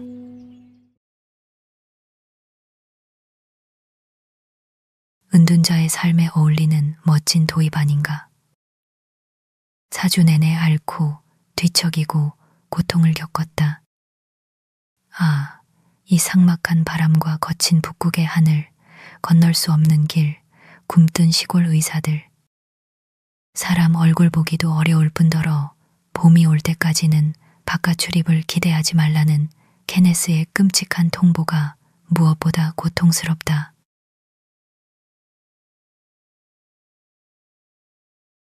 방금 히스클리프 씨가 문 안을 왔다. 7일쯤 전에 그는 시즌 마지막 꿩 2마리를 보내왔다. 못된 자식. 내 병에 대한 그의 책임이 전혀 없다고는 못하겠다. 그대로 말해주고 싶은 마음도 있었다.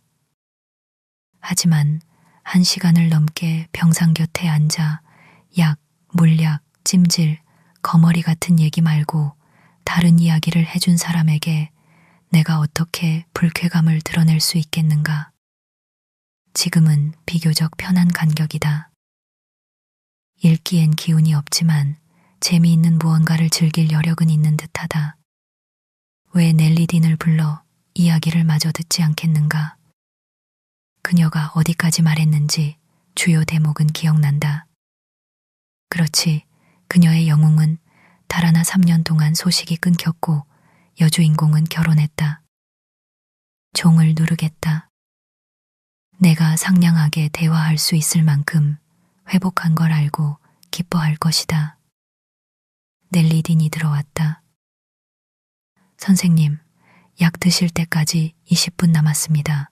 그녀가 시작했다. 그만 집어치우시오. 내가 대답했다. 내가 원하는 건 의사 선생님이 가루약은 끊으라고 하셨어요. 아주 좋소. 하지만 방에는 마시오. 여기 앉으시오.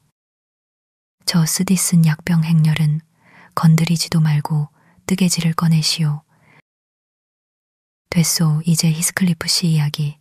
지난번 멈춘 자리부터 오늘까지 이어가 주시오. 대륙에서 수학을 마치고 신사가 되어 돌아왔소. 아니면 대학에서 장학생이 되었소.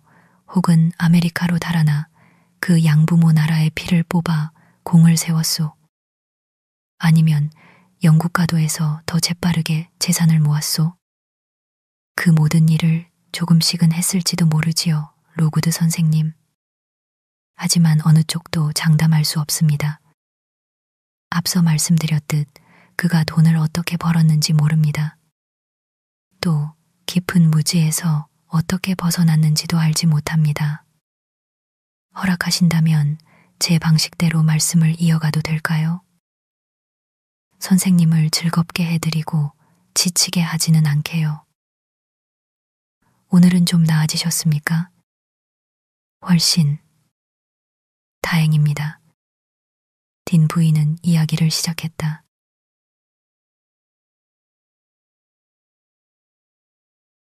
저는 캐서린 아가씨와 함께 트러시크로스 그레인지로 옮겼습니다. 기분 좋게도 그녀는 제 예상보다 훨씬 점잖게 지냈습니다. 거의 에드거 린턴을 지나치게 따르는 듯했고 그의 누이에게도 다정했습니다. 두 남매는 확실히 그녀의 안락을 세심히 돌보았습니다. 가시나무가 인동덩굴에 기대는 모습이 아니라 인동덩굴이 가시나무를 감싸 안는 꼴이었습니다. 서로 양보는 없었습니다. 한쪽은 꼿꼿이 서 있고 다른 쪽이 물러섰습니다. 반대도 무관심도 만나지 않는데 누가 심술을 부리고 성을 내겠습니까? 저는 에드거가 아내의 비위를 거스를까 하는 근원적인 두려움을 지니고 있음을 보았습니다. 그는 그 사실을 그녀에게 숨겼지만 제가 퉁명스레 대답하거나 다른 하인이 그녀의 명령에 얼굴을 구기기라도 하면 자신의 일로는 결코 짓지 않던 불쾌의 주름을 이마에 드러냈습니다. 그는 내 버릇없음을 두고 여러 번 엄하게 타이르며 칼에 찔리는 고통도 부인이 속상해하는 모습을 보는 것만 못하다고 말했습니다. 저는 착한 주인을 근심케 하고 싶지 않아 성정을 누그러뜨렸습니다. 그리하여 반년 동안 화약은 모래처럼 무력했습니다. 불씨가 닿지 않았기 때문입니다. 캐서린은 때때로 침울하고 말수가 적어졌습니다. 남편은 그 시절을 공감하는 침묵으로 존중했고 그것을 지난번 위중한 병이 남긴 체질의 변화로 돌렸습니다. 전에는 우울을 몰랐던 사람이니까요. 햇살이 돌아오면 그에게서도 맞은편에 햇살이 돌아왔습니다. 저는 두 사람이 진정 깊고 자라나는 행복을 누렸다고 단언해도 되겠습니다.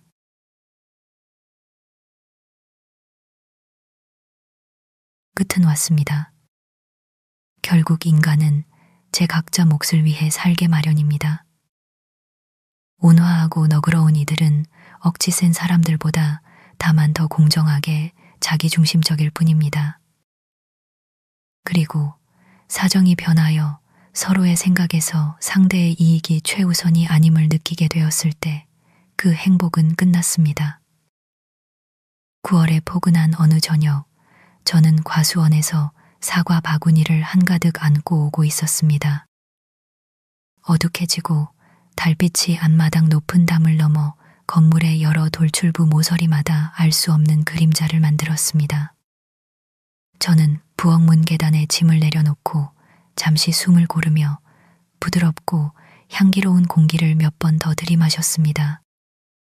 달을 바라보고 등은 출입문 쪽을 향하고 있었는데 등 뒤에서 넬리, 거기 있나? 하는 목소리가 들렸습니다.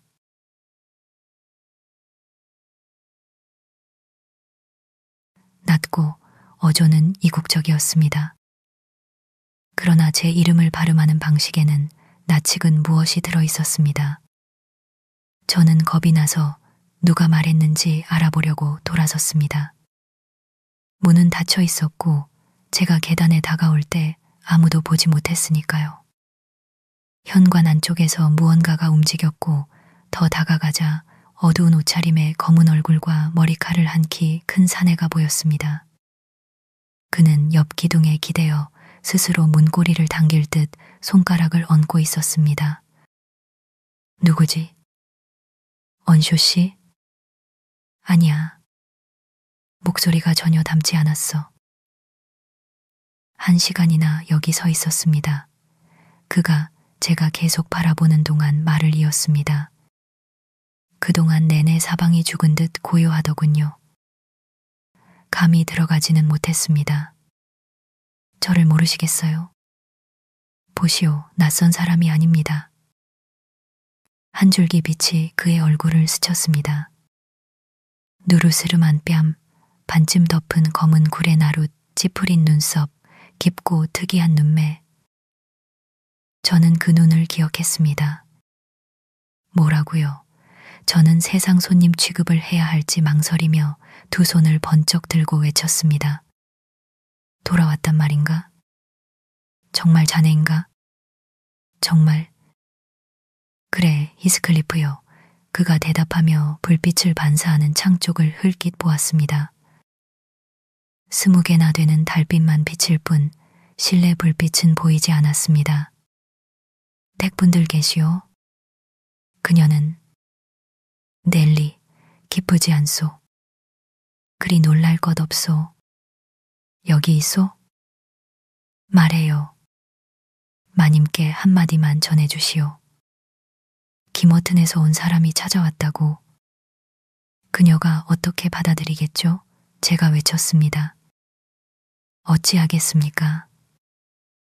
너무 놀라 정신을 잃을 거예요.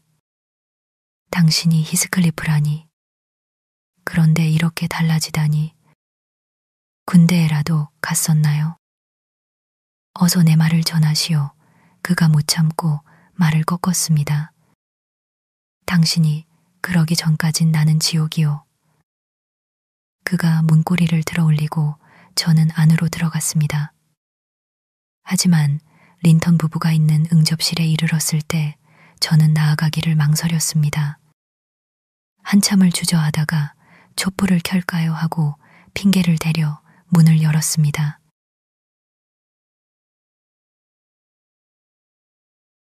그들은 창가에 나란히 앉아 있었습니다. 접힌 격자창 너머로 정원 나무들, 거친 녹음의 공원, 굽이치는 골짜기를 따라 능선 꼭대기까지 이어지는 안개줄기가 보였습니다.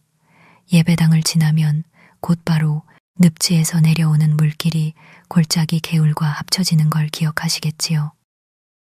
그 은빛 수증기 위로 폭풍의 언덕이 솟아 있었지만 우리 옛집은 보이지 않았습니다. 반대편으로 내려앉아 있으니까요. 방도, 그 안의 사람들도, 그들이 바라보는 풍경도 놀랍도록 평화로워 보였습니다. 저는 심부름을 참아 전하지 못하고 물러나려다가 어리석음을 깨닫고 되돌아와 중얼거렸습니다. 김어튼에서 온 분이 뵙기를 원하십니다, 마님. 무엇을 원하죠? 린턴 부인이 물었습니다. 묻지는 않았습니다. 제가 대답했습니다. 그럼 커튼을 닫고 차를 올리세요. 금방 돌아오죠. 그녀가 나가자 에드거 씨가 아무렇지 않은 투로 누구냐고 물었습니다. 마님이 예상치 못한 분입니다. 히스클리프 기억하시죠? 영주님 원쇼 씨 댁에 살던 아이요. 뭐라? 그 집시 쟁기꾼, 그가 외쳤습니다. 왜 그걸 캐서린에게 말하지 않았소? 쉬, 그런 호칭은 금물이옵니다, 주인님. 부인께서 들으시면 상심하실 거예요. 그가 달아났을 때 거의 상심으로 쓰러지셨으니까요. 돌아오면 축제가 될 겁니다. 주인은 앞마당이 내려다 보이는 창으로 가더니 걸쇠를 풀고 몸을 내밀었습니다. 아래쪽에 있었던지 그는 재빨리 외쳤습니다. 그리 서 있지 마오, 여보. 특별한 이면 안으로 들이시오. 이윽고 문고리 소리가 났고 캐서린이 숨가쁘고 상기된 얼굴로 위층으로 날아올랐습니다. 기쁨을 드러내기에는 지나치게 들떠 오히려 큰 변고라도 난 듯 보였습니다. 오, 에드거, 에드거. 그녀는 그의 목을 끌어안고 숨을 몰아쉬었습니다. 오, 사랑하는 에드거. 히스클리프가 돌아왔어요. 정말이에요. 그리고 한층 더 힘주어 껴안았습니다. 좋소, 좋소. 남편이 퉁명스레 말했습니다. 그 일로 날 졸라 죽이지는 마시오. 내게 그다지 귀중한 보물로 여겨진 적은 없었소. 발작할 필요는 없지. 당신이 그를 좋아하지 않던 건 알아요. 그녀는 기쁨을 조금 누르며 말했습니다. 그래도 내 체면을 봐서 이제는 친구가 되어줘야 해요. 올라오라 할까요? 여기 응접실로? 그가 물었습니다. 그럼 어디로요? 그녀가 반문했습니다. 그는 못마땅해하며 부엌이 더 어울릴 거라고 제안했습니다. 부인은 반쯤 노여워 반쯤 우스워하는 표정으로 남편을 보았습니다. 아니에요. 난 부엌에 못 앉아요. 여기 식탁을 2개 놓아요, 앨런. 신사인 주인님과 이사벨라는 한쪽, 하층민인 히스클리프와 나는 다른 쪽. 그럼 만족하시겠어요, 여보? 아니면 다른 방에 불을 지필까요? 그러면 지시만 하세요. 난 손님을 모셔올게요. 기쁨이 너무 커서 믿기지가 않아요. 그녀가 다시 뛰쳐나가려 하자 에드거가 저를 향해 말했습니다. 그를 올라오게 하시오. 그리고 캐서린, 도가 지나치지 않게 기뻐하시오. 하인이 보는 데서 도망친 머슴을 제 오라비처럼 맞이할 필요는 없소.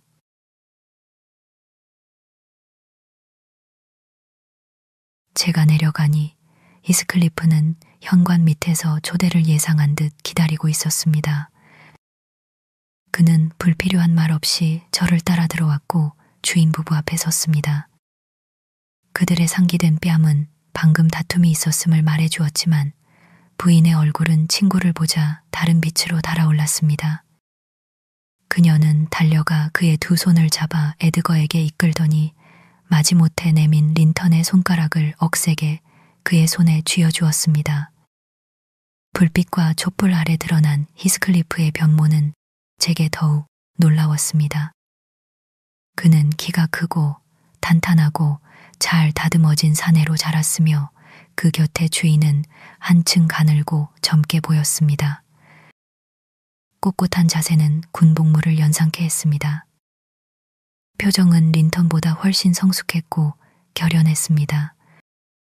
예전의 천박함 자취는 없었습니다. 다만 낮게 들이운 눈썹과 검은 불길 같은 눈동자에는 반쯤 길들여진 야성의 기미가 숨어 있었고 거친 데는 없지만 은총이라 부를 부드러움엔 이르지 못한 위험 있는 태도를 보였습니다. 주인의 놀라움은 제 것과 엇비슷하거나 더했지요. 그는 방금 쟁기꾼이라 부르던 자를 어떻게 대해야 할지 잠시 말을 잃었습니다. 히스클리프는 그 가벼운 손을 놓고 주인이 먼저 말을 꺼낼 때까지 침착하게 바라보았습니다. 앉으시오. 마침내 주인이 말했습니다. 린턴 부인이 옛정을 떠올려 그대를 정중히 대하라 하였소. 그녀를 기쁘게 하는 일은 내게도 유쾌합니다. 나 역시 그러하오. 히스클리프가 대답했습니다. 특히 내가 한몫할 수 있는 일이라면 한두 시간은 기꺼이 머물겠소. 그는 캐서린 맞은편에 앉았습니다. 그녀는 그가 사라질까 두려운 듯 눈을 떼지 않았습니다. 그는 자주 시선을 들지는 않았으나 가끔 던지는 짧은 눈길마다 그녀의 눈에서 길어올린 기쁨을 조금 더 대담하게 되비쳤습니다. 두 사람은 상봉의 기쁨에 너무 깊이 잠겨 어색함을 느끼지 않았습니다. 에드거만이 순전한 불쾌로 창백해졌습니다. 그 감정은 부인이 다시 일어나 히스클리프의 손을 붙잡고 거의 자지러지듯 웃을 때 절정에 달했습니다. 내일이면 꿈이라 생각하겠지, 그녀가 외쳤습니다. 다시 당신을 보고 만지고 말을 나눴다는 걸 믿을 수 없을 거야. 그런데 못된 히스클리프, 이렇게 반가움 받을 자격은 없지. 3년을 잠잠하다니 나를 한 번도 생각하지 않은 거야. 당신이 나를 생각한 것보다 조금 더 했소. 그가 낮게 말했다. 당신 결혼 소식은 얼마 전에 들었소. 아래마당에서 기다리며 이런 계획을 굴렸지 당신 얼굴을 한번 훔쳐보고 놀람과 체면치레의 기쁨 정도나 받자. 그 후로는 힌들리와의 셈을 끝내고 법이 나서기 전에 나 스스로에게 집행을 할 생각이었소. 그런데 당신의 환대가 그 생각을 밀어냈소. 하지만 다음번에 다른 얼굴로 맞지 않도록 조심하시오. 이젠 나를 다시 쫓아낼 수 없을 거요. 정말로 나를 가엾게 여겼소? 그럴만했지. 지난번 당신 목소리를 들은 뒤로 나는 험한 삶을 헤쳐왔소. 용서하시오. 오직 당신 때문에 버틴 것이었소. 캐서린, 차가 식지 않게 제자리에 앉아주오. 린턴이 예의를 지키려 애쓰는 말투로 끼어들었습니다. 히스클리프 씨가 어디서 묵든 오늘 밤 멀리 걸어가야 할 듯하고 나는 목이 마르오. 그녀가 차 앞에 섰고 종소리에 이사벨라도 들어왔습니다. 의자를 앞으로 당겨주고 저는 방을 나왔습니다. 식사는 채 10분도 걸리지 않았습니다. 캐서린의 잔은 채워지지도 않았고 그녀는 먹지도 마시지도 못했습니다. 에드거는 잔받침에 흘린 차를 조금 들었을 뿐이었지요. 손님은 1시간 남짓 더 머물다 떠났습니다. 제가 떠나며 물었습니다. 기머튼으로 가시나요? 아니요, 폭풍의 언덕으로 갑니다. 그가 대답했습니다. 오늘 아침 언쇼 씨가 날 초대했소. 언쇼 씨가 그를 초대하다니. 그리고 그가 언쇼 씨를 먼저 찾아갔다니. 그는 위선을 뒤집어 쓰고 시골로 돌아와 해악을 꾸미는 건가? 나는 그가 차라리 돌아오지 않았어야 했다는 불길한 예감을 가슴 밑바닥에서 느꼈습니다.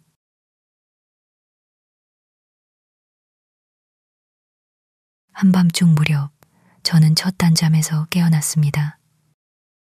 린턴 부인이 제 방으로 미끄러지듯 들어와 제 침상 곁에 앉더니 머리카락을 잡아 날 깨웠습니다. 앨런, 도무지 누울 수가 없어요. 변명처럼 그녀가 말했습니다. 이 행복을 같이 나눠줄 산 것이 필요해요. 에드거는 자기와 상관없는 일로 내가 기뻐한다고 시무룩해 있네요. 입을 떼면 투정과 하잘것없는 말뿐이고 내가 그가 그렇게 편두통과 졸림을 타는 와중에 말을 걸고 싶어 했다고 잔인하고 이기적이라네요. 그는 조금만 기분이 틀어져도 병약한 체하곤 해요. 히스클리프를 몇 마디 칭찬했더니 질투인지 두통인지 울기 시작하더군요. 그래서 일어나 나왔어요. 그에게 히스클리프 칭찬이 무슨 소용이겠습니까? 제가 대꾸했습니다. 소년 시절부터 서로 싫어했지요. 린턴이 칭찬받는 걸 히스클리프가 듣기 싫어하는 것만큼 히스클리프 칭찬도 그에게 독입니다. 사람 마음이 그렇지요. 그에 관한 일은 주인님 곁에서 꺼내지 마세요. 아니면 두 사람의 공개 다툼을 각오하시든지요. 그렇다 해도 그건 약함의 표시 아닌가요? 그녀가 물었습니다. 난 이사벨라의 노란 머리칼과 흰 피부, 그녀의 조신함, 가족 모두가 그녀에게 쏟는 애정에 상처받지 않아요. 넬리, 가끔 우리 사이가 틀어져도 당신은 곧장 이사벨라 편을 들죠. 그러면 난 어리석은 어미처럼 물러서요. 귀여운 아이라고 부르고 비위를 맞추죠. 그게 오빠 마음을 기쁘게 하고 그래서 나도 좋아요. 하지만 그들 둘은 참 비슷해요. 세상이 자기 편의를 위해 만들어졌다고 믿는 응석바디들이죠. 둘 다 달래지만 매 한 번 맞으면 약이 될 때도 있어요. 사모님이 착각하십니다. 제가 말했습니다. 그들이 사모님을 달래드리는 겁니다. 그렇지 않았다면 무슨 일이 벌어졌을지 저는 잘 압니다.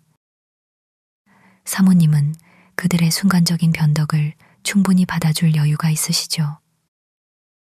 하지만 언젠가 양쪽 모두에게 동등하게 중요한 일을 두고 부딪히게 되면 지금 약하다고 부르는 사람들이 사모님만큼이나 완강할 수 있습니다. 그럼 우리는 끝장 볼 때까지 싸우겠죠. 그렇지 넬리? 그녀가 웃었습니다. 아니요. 난 린턴의 사랑을 믿어요. 내가 그를 죽이더라도 보복을 바라지 않을 거예요. 저는 그의 애정을 더 귀히 여기라고 권했습니다. 그렇긴 해요. 그녀가 답했습니다. 하지만 하찮은 일로 훌쩍거릴 필요는 없죠. 유치해요. 내가 지금은 누구에게도 존중받을 만하다고 나라에서 제일 가는 신사가 그를 친구로 삼아도 영광일 거라고 말하자 그는 나를 대신해 그 말을 해주고 공감으로 기뻐해야 했어요. 결국 그는 그에게 익숙해져야 하고 차라리 좋아하는 편이 나아요. 히스클리프가 그를 못마땅해 할 이유를 생각하면 오늘 그가 보인 태도는 훌륭했는걸요. 그가 폭풍의 언덕으로 간 건 어떻게 생각하십니까? 제가 물었습니다. 겉으론 모든 면에서 개과천선한 듯합니다. 기독교인 다 됐지요. 사방의 원수들에게 우애의 손을 내밀고요. 그가 설명했어요. 그녀가 대답했습니다. 나도 당신만큼 놀랐죠. 그는 내 소식을 당신에게서 들으려고 당신이 아직 거기에 사는 줄 알고 들렀다고 했어요. 그러자 조지프가 힌들리에게 알렸고 힌들리가 나와 그가 뭘 해왔는지 어떻게 살아왔는지 캐묻다가 마침내 들어오라 했대요. 사람들이 카드놀이를 하고 있었고 히스클리프도 끼었지요. 오라비는 그에게 돈을 잃었고 그가 돈이 넉넉한 걸 보고는 저녁에도 다시 오라 했고 그는 승낙했대요. 힌들리는 지각 없이 사람을 사귀지요. 자신이 비열하게 해친 자를 왜 의심해야 하는지 생각하려 들지 않아요. 하지만 히스클리프가 옛 박해자와의 인연을 잇는 주된 이유는 그레인지에서 걸어갈 만한 거리에 머물고 싶어서 우리가 함께 살던 집에 대한 애착 때문이라고 했어요. 그리고 기머튼에 자리 잡는 것보다 언덕에 있으면 날 볼 기회가 더 많을 거라고요. 그는 하이츠에 새 놓고 살도록 후하게 내겠다고도 했어요. 힌들리의 탐욕은 그 제안을 받게 하겠지요. 그는 늘 탐욕스러웠으니까요. 한 손으로 움켜쥐는 걸 다른 손으로 내던지긴 하지만요. 젊은 남자가 살기 좋은 곳이군요. 제가 말했습니다. 사모님, 그 결과가 두렵지 않으십니까? 내 친구에겐 두렵지 않습니다. 그녀가 답했습니다. 그의 강한 머리는 그를 지켜줄 거예요. 힌들리에겐 약간 두렵지요. 하지만 그가 도덕적으로 지금보다 더 악해질 수는 없어요. 육체적 해악은 내가 앞을 막을 겁니다. 오늘 밤의 일은 나를 하느님과 사람에게 화해시켰어요. 난 섭리에 분노하여 반기를 들었지요. 아, 정말이지. 혹독한 비통을 겪었어요. 넬리. 그 사람의 득어, 이 그 쓰라림이 얼마나 컸는지 알았다면 그걸 덜어낸 내 기쁨을 유치하게 흐리진 않았을 거예요. 그를 위해서였어요. 내 고통을 드러냈다면 그도 그 완화를 나만큼 간절히 바라게 되었을 테니까요. 하지만 끝났어요. 난 그의 어리석음에 보복하지 않을 거예요. 앞으로 무엇이든 견딜 수 있어요. 가장 비천한 것이 내 뺨을 때려도 다른 뺨을 내밀 뿐 아니라 도발해서 미안하다고 사과하겠어요. 증거로 곧장 에드거와 화해하고 올게요. 안녕. 난 천사예요. 그 자기 만족의 확신 속에 그녀는 떠났습니다. 그리고 이튿날 그 결심이 이뤄낸 성과가 눈에 보였습니다. 주인님은 시무룩함을 버렸고 비록 캐서린의 과한 활달함에 눌린 기색은 남았지만 오후에 그녀가 이사벨라를 데리고 폭풍의 언덕에 다녀오겠다는 말에도 이 일을 제기하지 않았습니다. 그녀는 보답으로 며칠 동안 집안을 천국으로 만들 만큼 다정함과 애정을 베풀어 주인도 하인도 모두 그 햇살을 누렸습니다.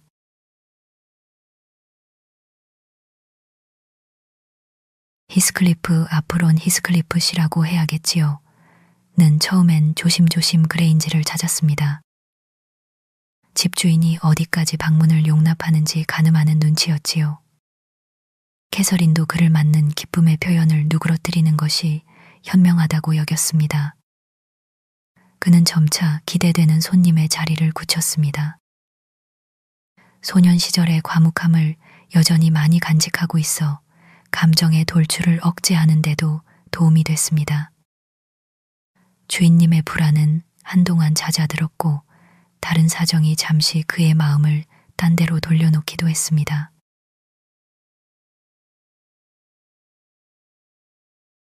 새 근심은 뜻밖에도 이사벨라 린턴이 그 관용받는 손님에게 갑작스럽고 거역 못할 끌림을 보이면서 싹 텄습니다. 그녀는 당시 18배 사랑스러운 아가씨였고 몸가짐은 유아 같았으나 재치도 감정도 성미도 예민했습니다. 그녀를 깊이 사랑하는 오라비는 그 기이한 기호에 경악했습니다. 이름도 없는 사내와의 결합이라는 처남은 차치하고 장차 남자 상속이 끊길 경우 그 재산이 그런 자의 손에 넘어갈 가능성도 있었지요. 무엇보다 그는 히스클리프의 성정을 아는 분별이 있었습니다. 겉모습이 달라졌을지라도 그 마음은 변함없고 변하지 않는다는 것을요. 그는 그 마음을 두려워했습니다. 혐오했습니다. 이사벨라를 그 마음의 보살핌에 맡길 생각만으로도 예감이 나빠 몸서리를 쳤습니다. 그 애정이 누구의 요청도 없이 스스로 샘솟아 아무런 호응도 없는 곳에 쏟아지고 있다는 사실까지 알았다면 더더욱 물러섰을 겁니다. 그는 그 감정을 알아차린 즉시 죄를 히스클리프의 고의적 책략에 돌렸습니다.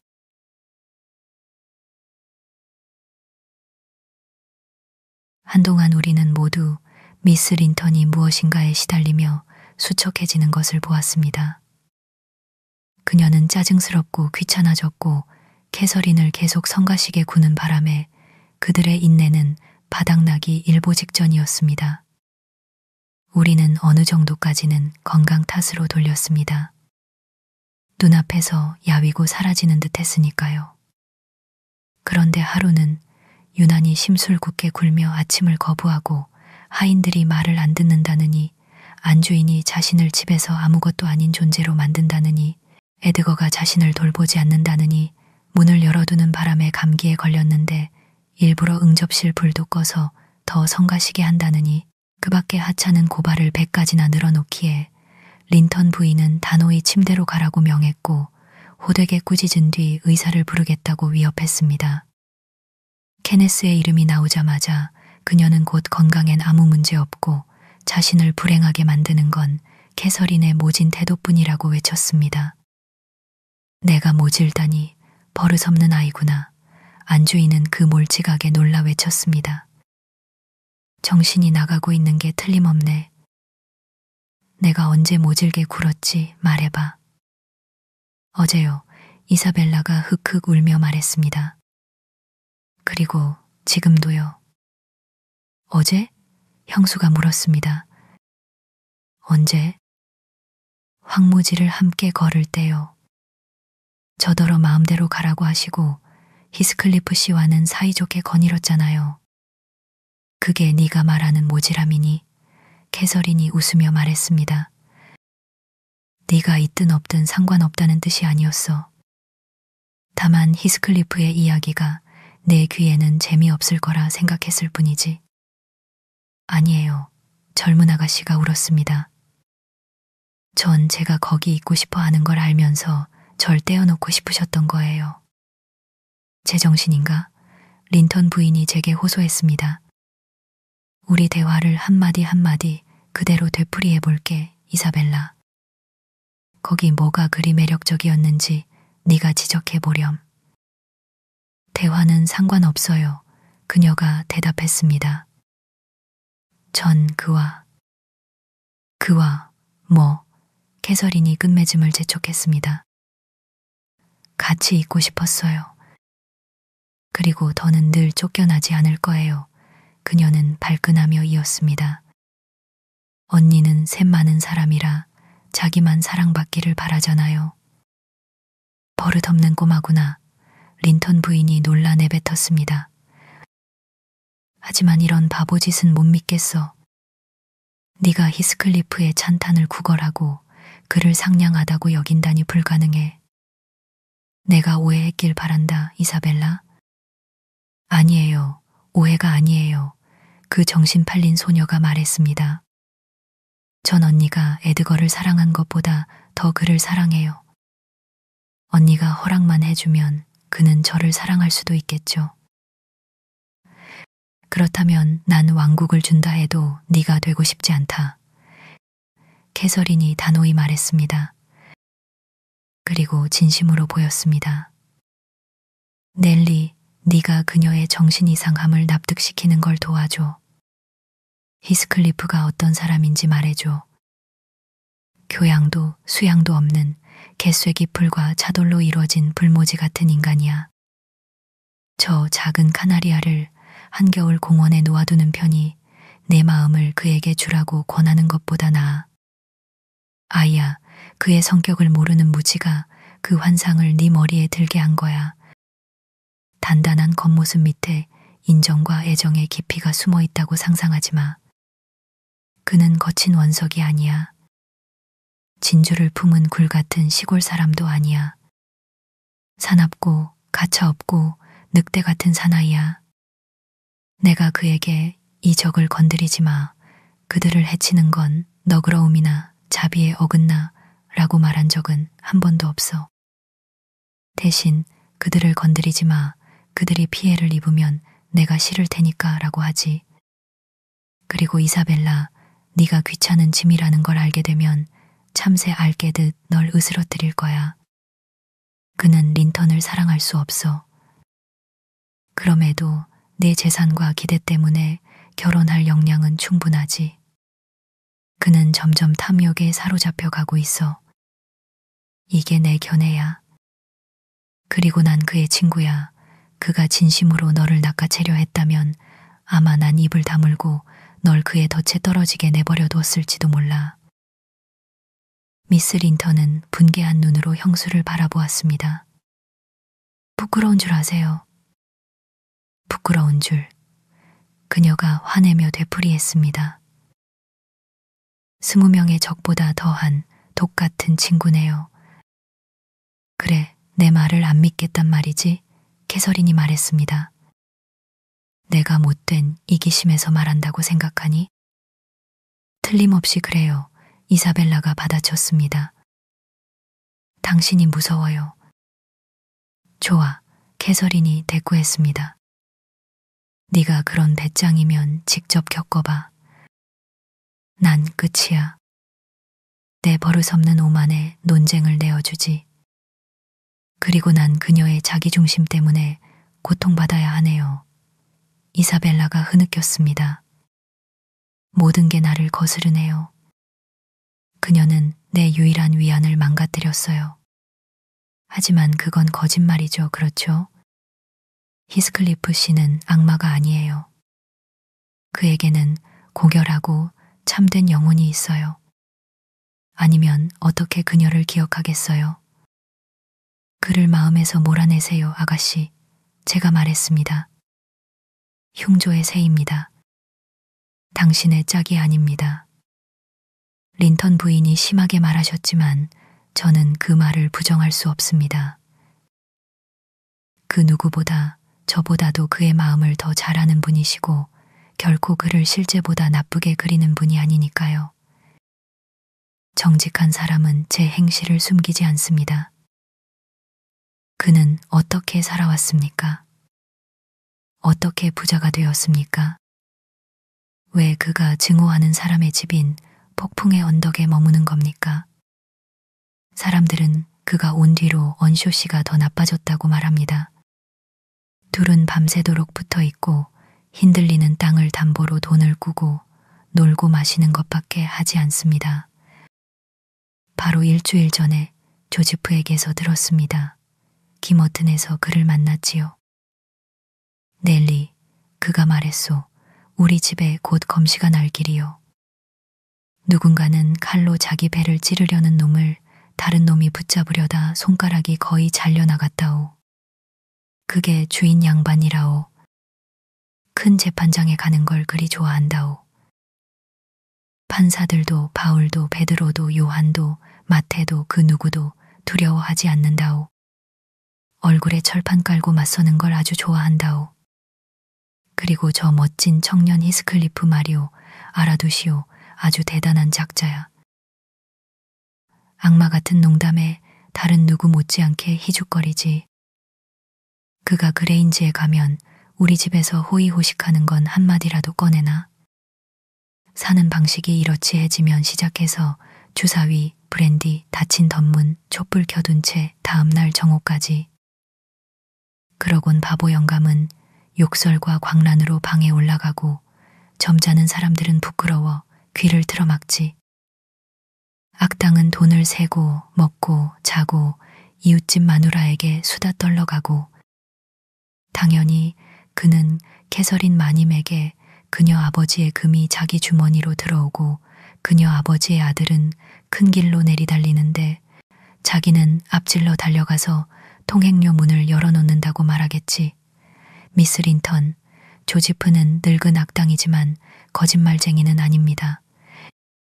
그의 말이 사실이라면 그런 사내를 남편으로 바랄 생각을 하시겠습니까?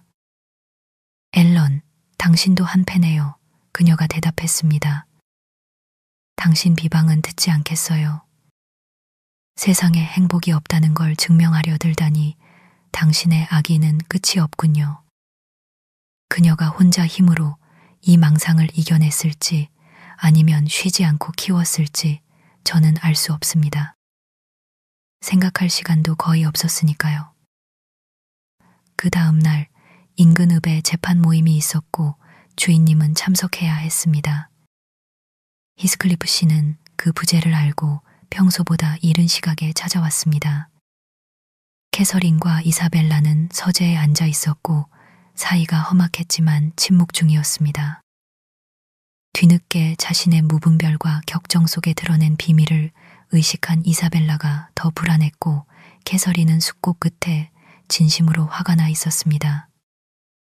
그녀는 창가를 지나가는 히스클리프를 보자 웃었습니다. 제가 아궁이를 쓸고 있었는데 그녀의 인매에 심술스러운 웃음이 번지는 걸 보았습니다. 사색이나 책에 잠겨있던 이사벨라는 문이 열릴 때까지 자리에서 일어나지 않았고 일어났을 때는 도망치기에 너무 늦었습니다. 그럴 수만 있었다면 기꺼이 도망쳤을 테지요. 어서 와요. 잘 됐어요. 안주인이 환하게 말하며 불가로 의자를 끌었습니다. 여기 서로 얼음 풀어줄 셋째가 절실한 두 사람이 있어요. 당신이야말로 둘 다가 뽑을 단 한 사람이지요. 히스클리프, 마침내 나보다 당신을 더 사모하는 사람을 보여줄 수 있어 자랑스러워요. 감격하시길 바라요. 아니, 넬리가 아니에요. 그녀를 보지 마세요. 내 불쌍한 제수씨는 당신의 외모와 품성만 생각해도 가슴이 찢어지거든요. 당신 손에 달렸어요. 에드거의 동생이 되는 영광을. 캐서린, 이사벨라가 자존심을 다잡고 자신을 붙잡은 단단한 소나기에서 몸부림치지 않은 채 말했습니다. 농담으로라도 날 비방하지 말아주세요. 히스클리프 씨, 이 친구분께 절 놓아달라고 해주세요. 그녀는 당신과 내가 가까운 사이가 아니라는 걸 잊고 있어요. 그녀가 재미로 여기는 일이 내게는 형언할 수 없이 고통스러워요. 손님은 대답하지 않고 앉아 그녀가 자신에 대해 어떤 감정을 품는지 아예 무관심하다는 얼굴을 했습니다. 그러자 이사벨라는 형수에게 작게 애걸하며 자신을 놓아달라고 속삭였습니다. 안 돼요. 린턴 부인이 대답했습니다. 다시는 제 너구리 소리 듣기 싫어요. 넌 있어야 해. 자, 히스클리프, 내 즐거운 소식에 왜 만족을 보이지 않죠? 이사벨라는 에드거가 나를 사랑하는 것보다 당신을 더 사랑한다고 맹세했답니다. 그런 말을 했지, 앨런. 그리고 엊그제 산책에서 내가 너를 그의 곁에서 떼어놓은 걸 그에게 불쾌할까 봐서였다고 말하자 그때부터 슬픔과 분노에 단식 중이래요. 그녀를 모함하는군. 히스클리프가 의자를 돌려 마주보며 말했습니다.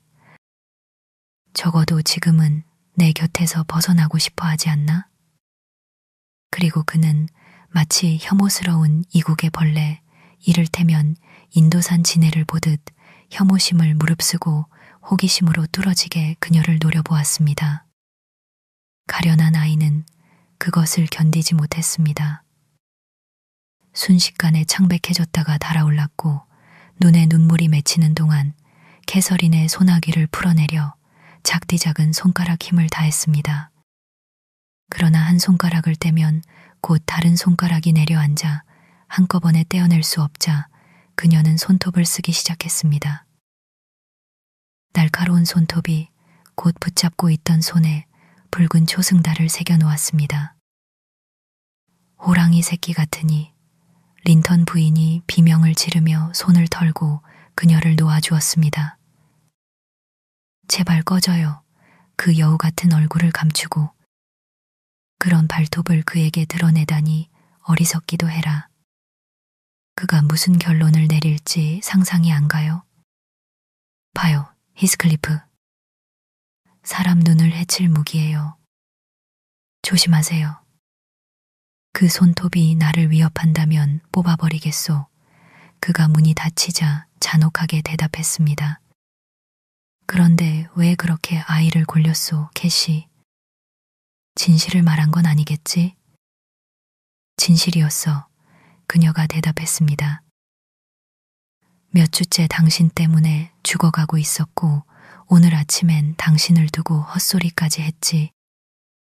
내가 당신의 결점을 솔직히 말해 그녀의 숭배를 누그러뜨리려 하자 욕설이 홍수처럼 쏟아졌어. 더는 신경 쓰지 마. 그저 버릇을 고치고 싶었을 뿐이야. 난 그녀를 너무 좋아해서 네가 정말로 덥석 삼켜버리도록 내버려 두지는 않을 거야. 난 그녀가 너무 싫어서 그럴 마음이 없소. 그가 말했습니다. 한다 해도 유령 취급이겠지. 그 촌티 나는 밀랍 같은 얼굴과 단둘이 산다면 괴상한 일이 벌어질 거요. 가장 흔한 건 그 창백함 위에 무지개색을 칠하고 파란 눈동자를 하루 걸러 검게 물들이는 일일 거요. 린턴을 꼭 닮아 역겹소. 사랑스럽게 닮았지. 캐서린이 말했습니다. 비둘기 눈이야 천사의 눈. 그녀가 오라비의 상속인 아닌가? 그가 잠깐 뜸을 들인 뒤 물었습니다. 그렇다면 참 유감이지. 그녀가 대답했습니다. 조카 여섯이면 그 자격은 지워질 거야. 하늘이시여. 지금은 그 생각에서 마음을 떼. 넌 남의 것을 탐하는 버릇이 지나치거든. 명심해. 그 남의 것은 내 것이야. 내 것이 된다 해도 그게 달라지진 않소. 히스클리프가 말했습니다. 하지만 이사벨라 린턴이 어리석을지 몰라도 미친 건 아니오. 그러니 당신 말대로 이 화제는 접지. 말로는 접었습니다. 캐서린은 마음에서도 지웠을 듯합니다.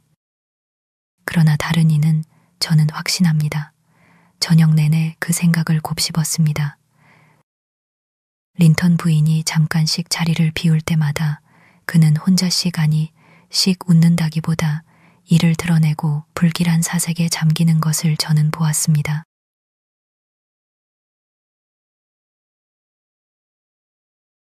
저는 그의 동정을 지켜보기로 했습니다.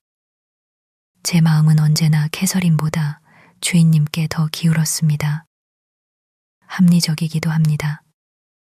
그는 친절하고 믿음직하고 고결했습니다. 그녀는 정반대라고 할 수는 없지만 자신에게 너무 큰 재량을 허용하는 듯 했습니다. 저는 그녀의 원칙을 거의 믿지 않았고 그녀의 감정에는 더더욱 공감하지 못했습니다. 조용히 폭풍의 언덕과 그레인지에서 히스클리프 씨를 동시에 치워버릴 수 있는 일이 일어나길 바랐습니다. 그의 방문은 제게, 아마도 주인님께도 끊임없는 악몽이었습니다. 그가 언덕에 거처를 둔 사실은 설명조차 어려운 압박이었습니다. 저는 하느님께서 그 길 잃은 양떼를 그 사악한 방황에 내버려 두셨고 우리와 양떼 사이에 한 악한 짐승이 어슬렁거리며 뛰쳐나와 삼킬 때를 엿보고 있다고 느꼈습니다.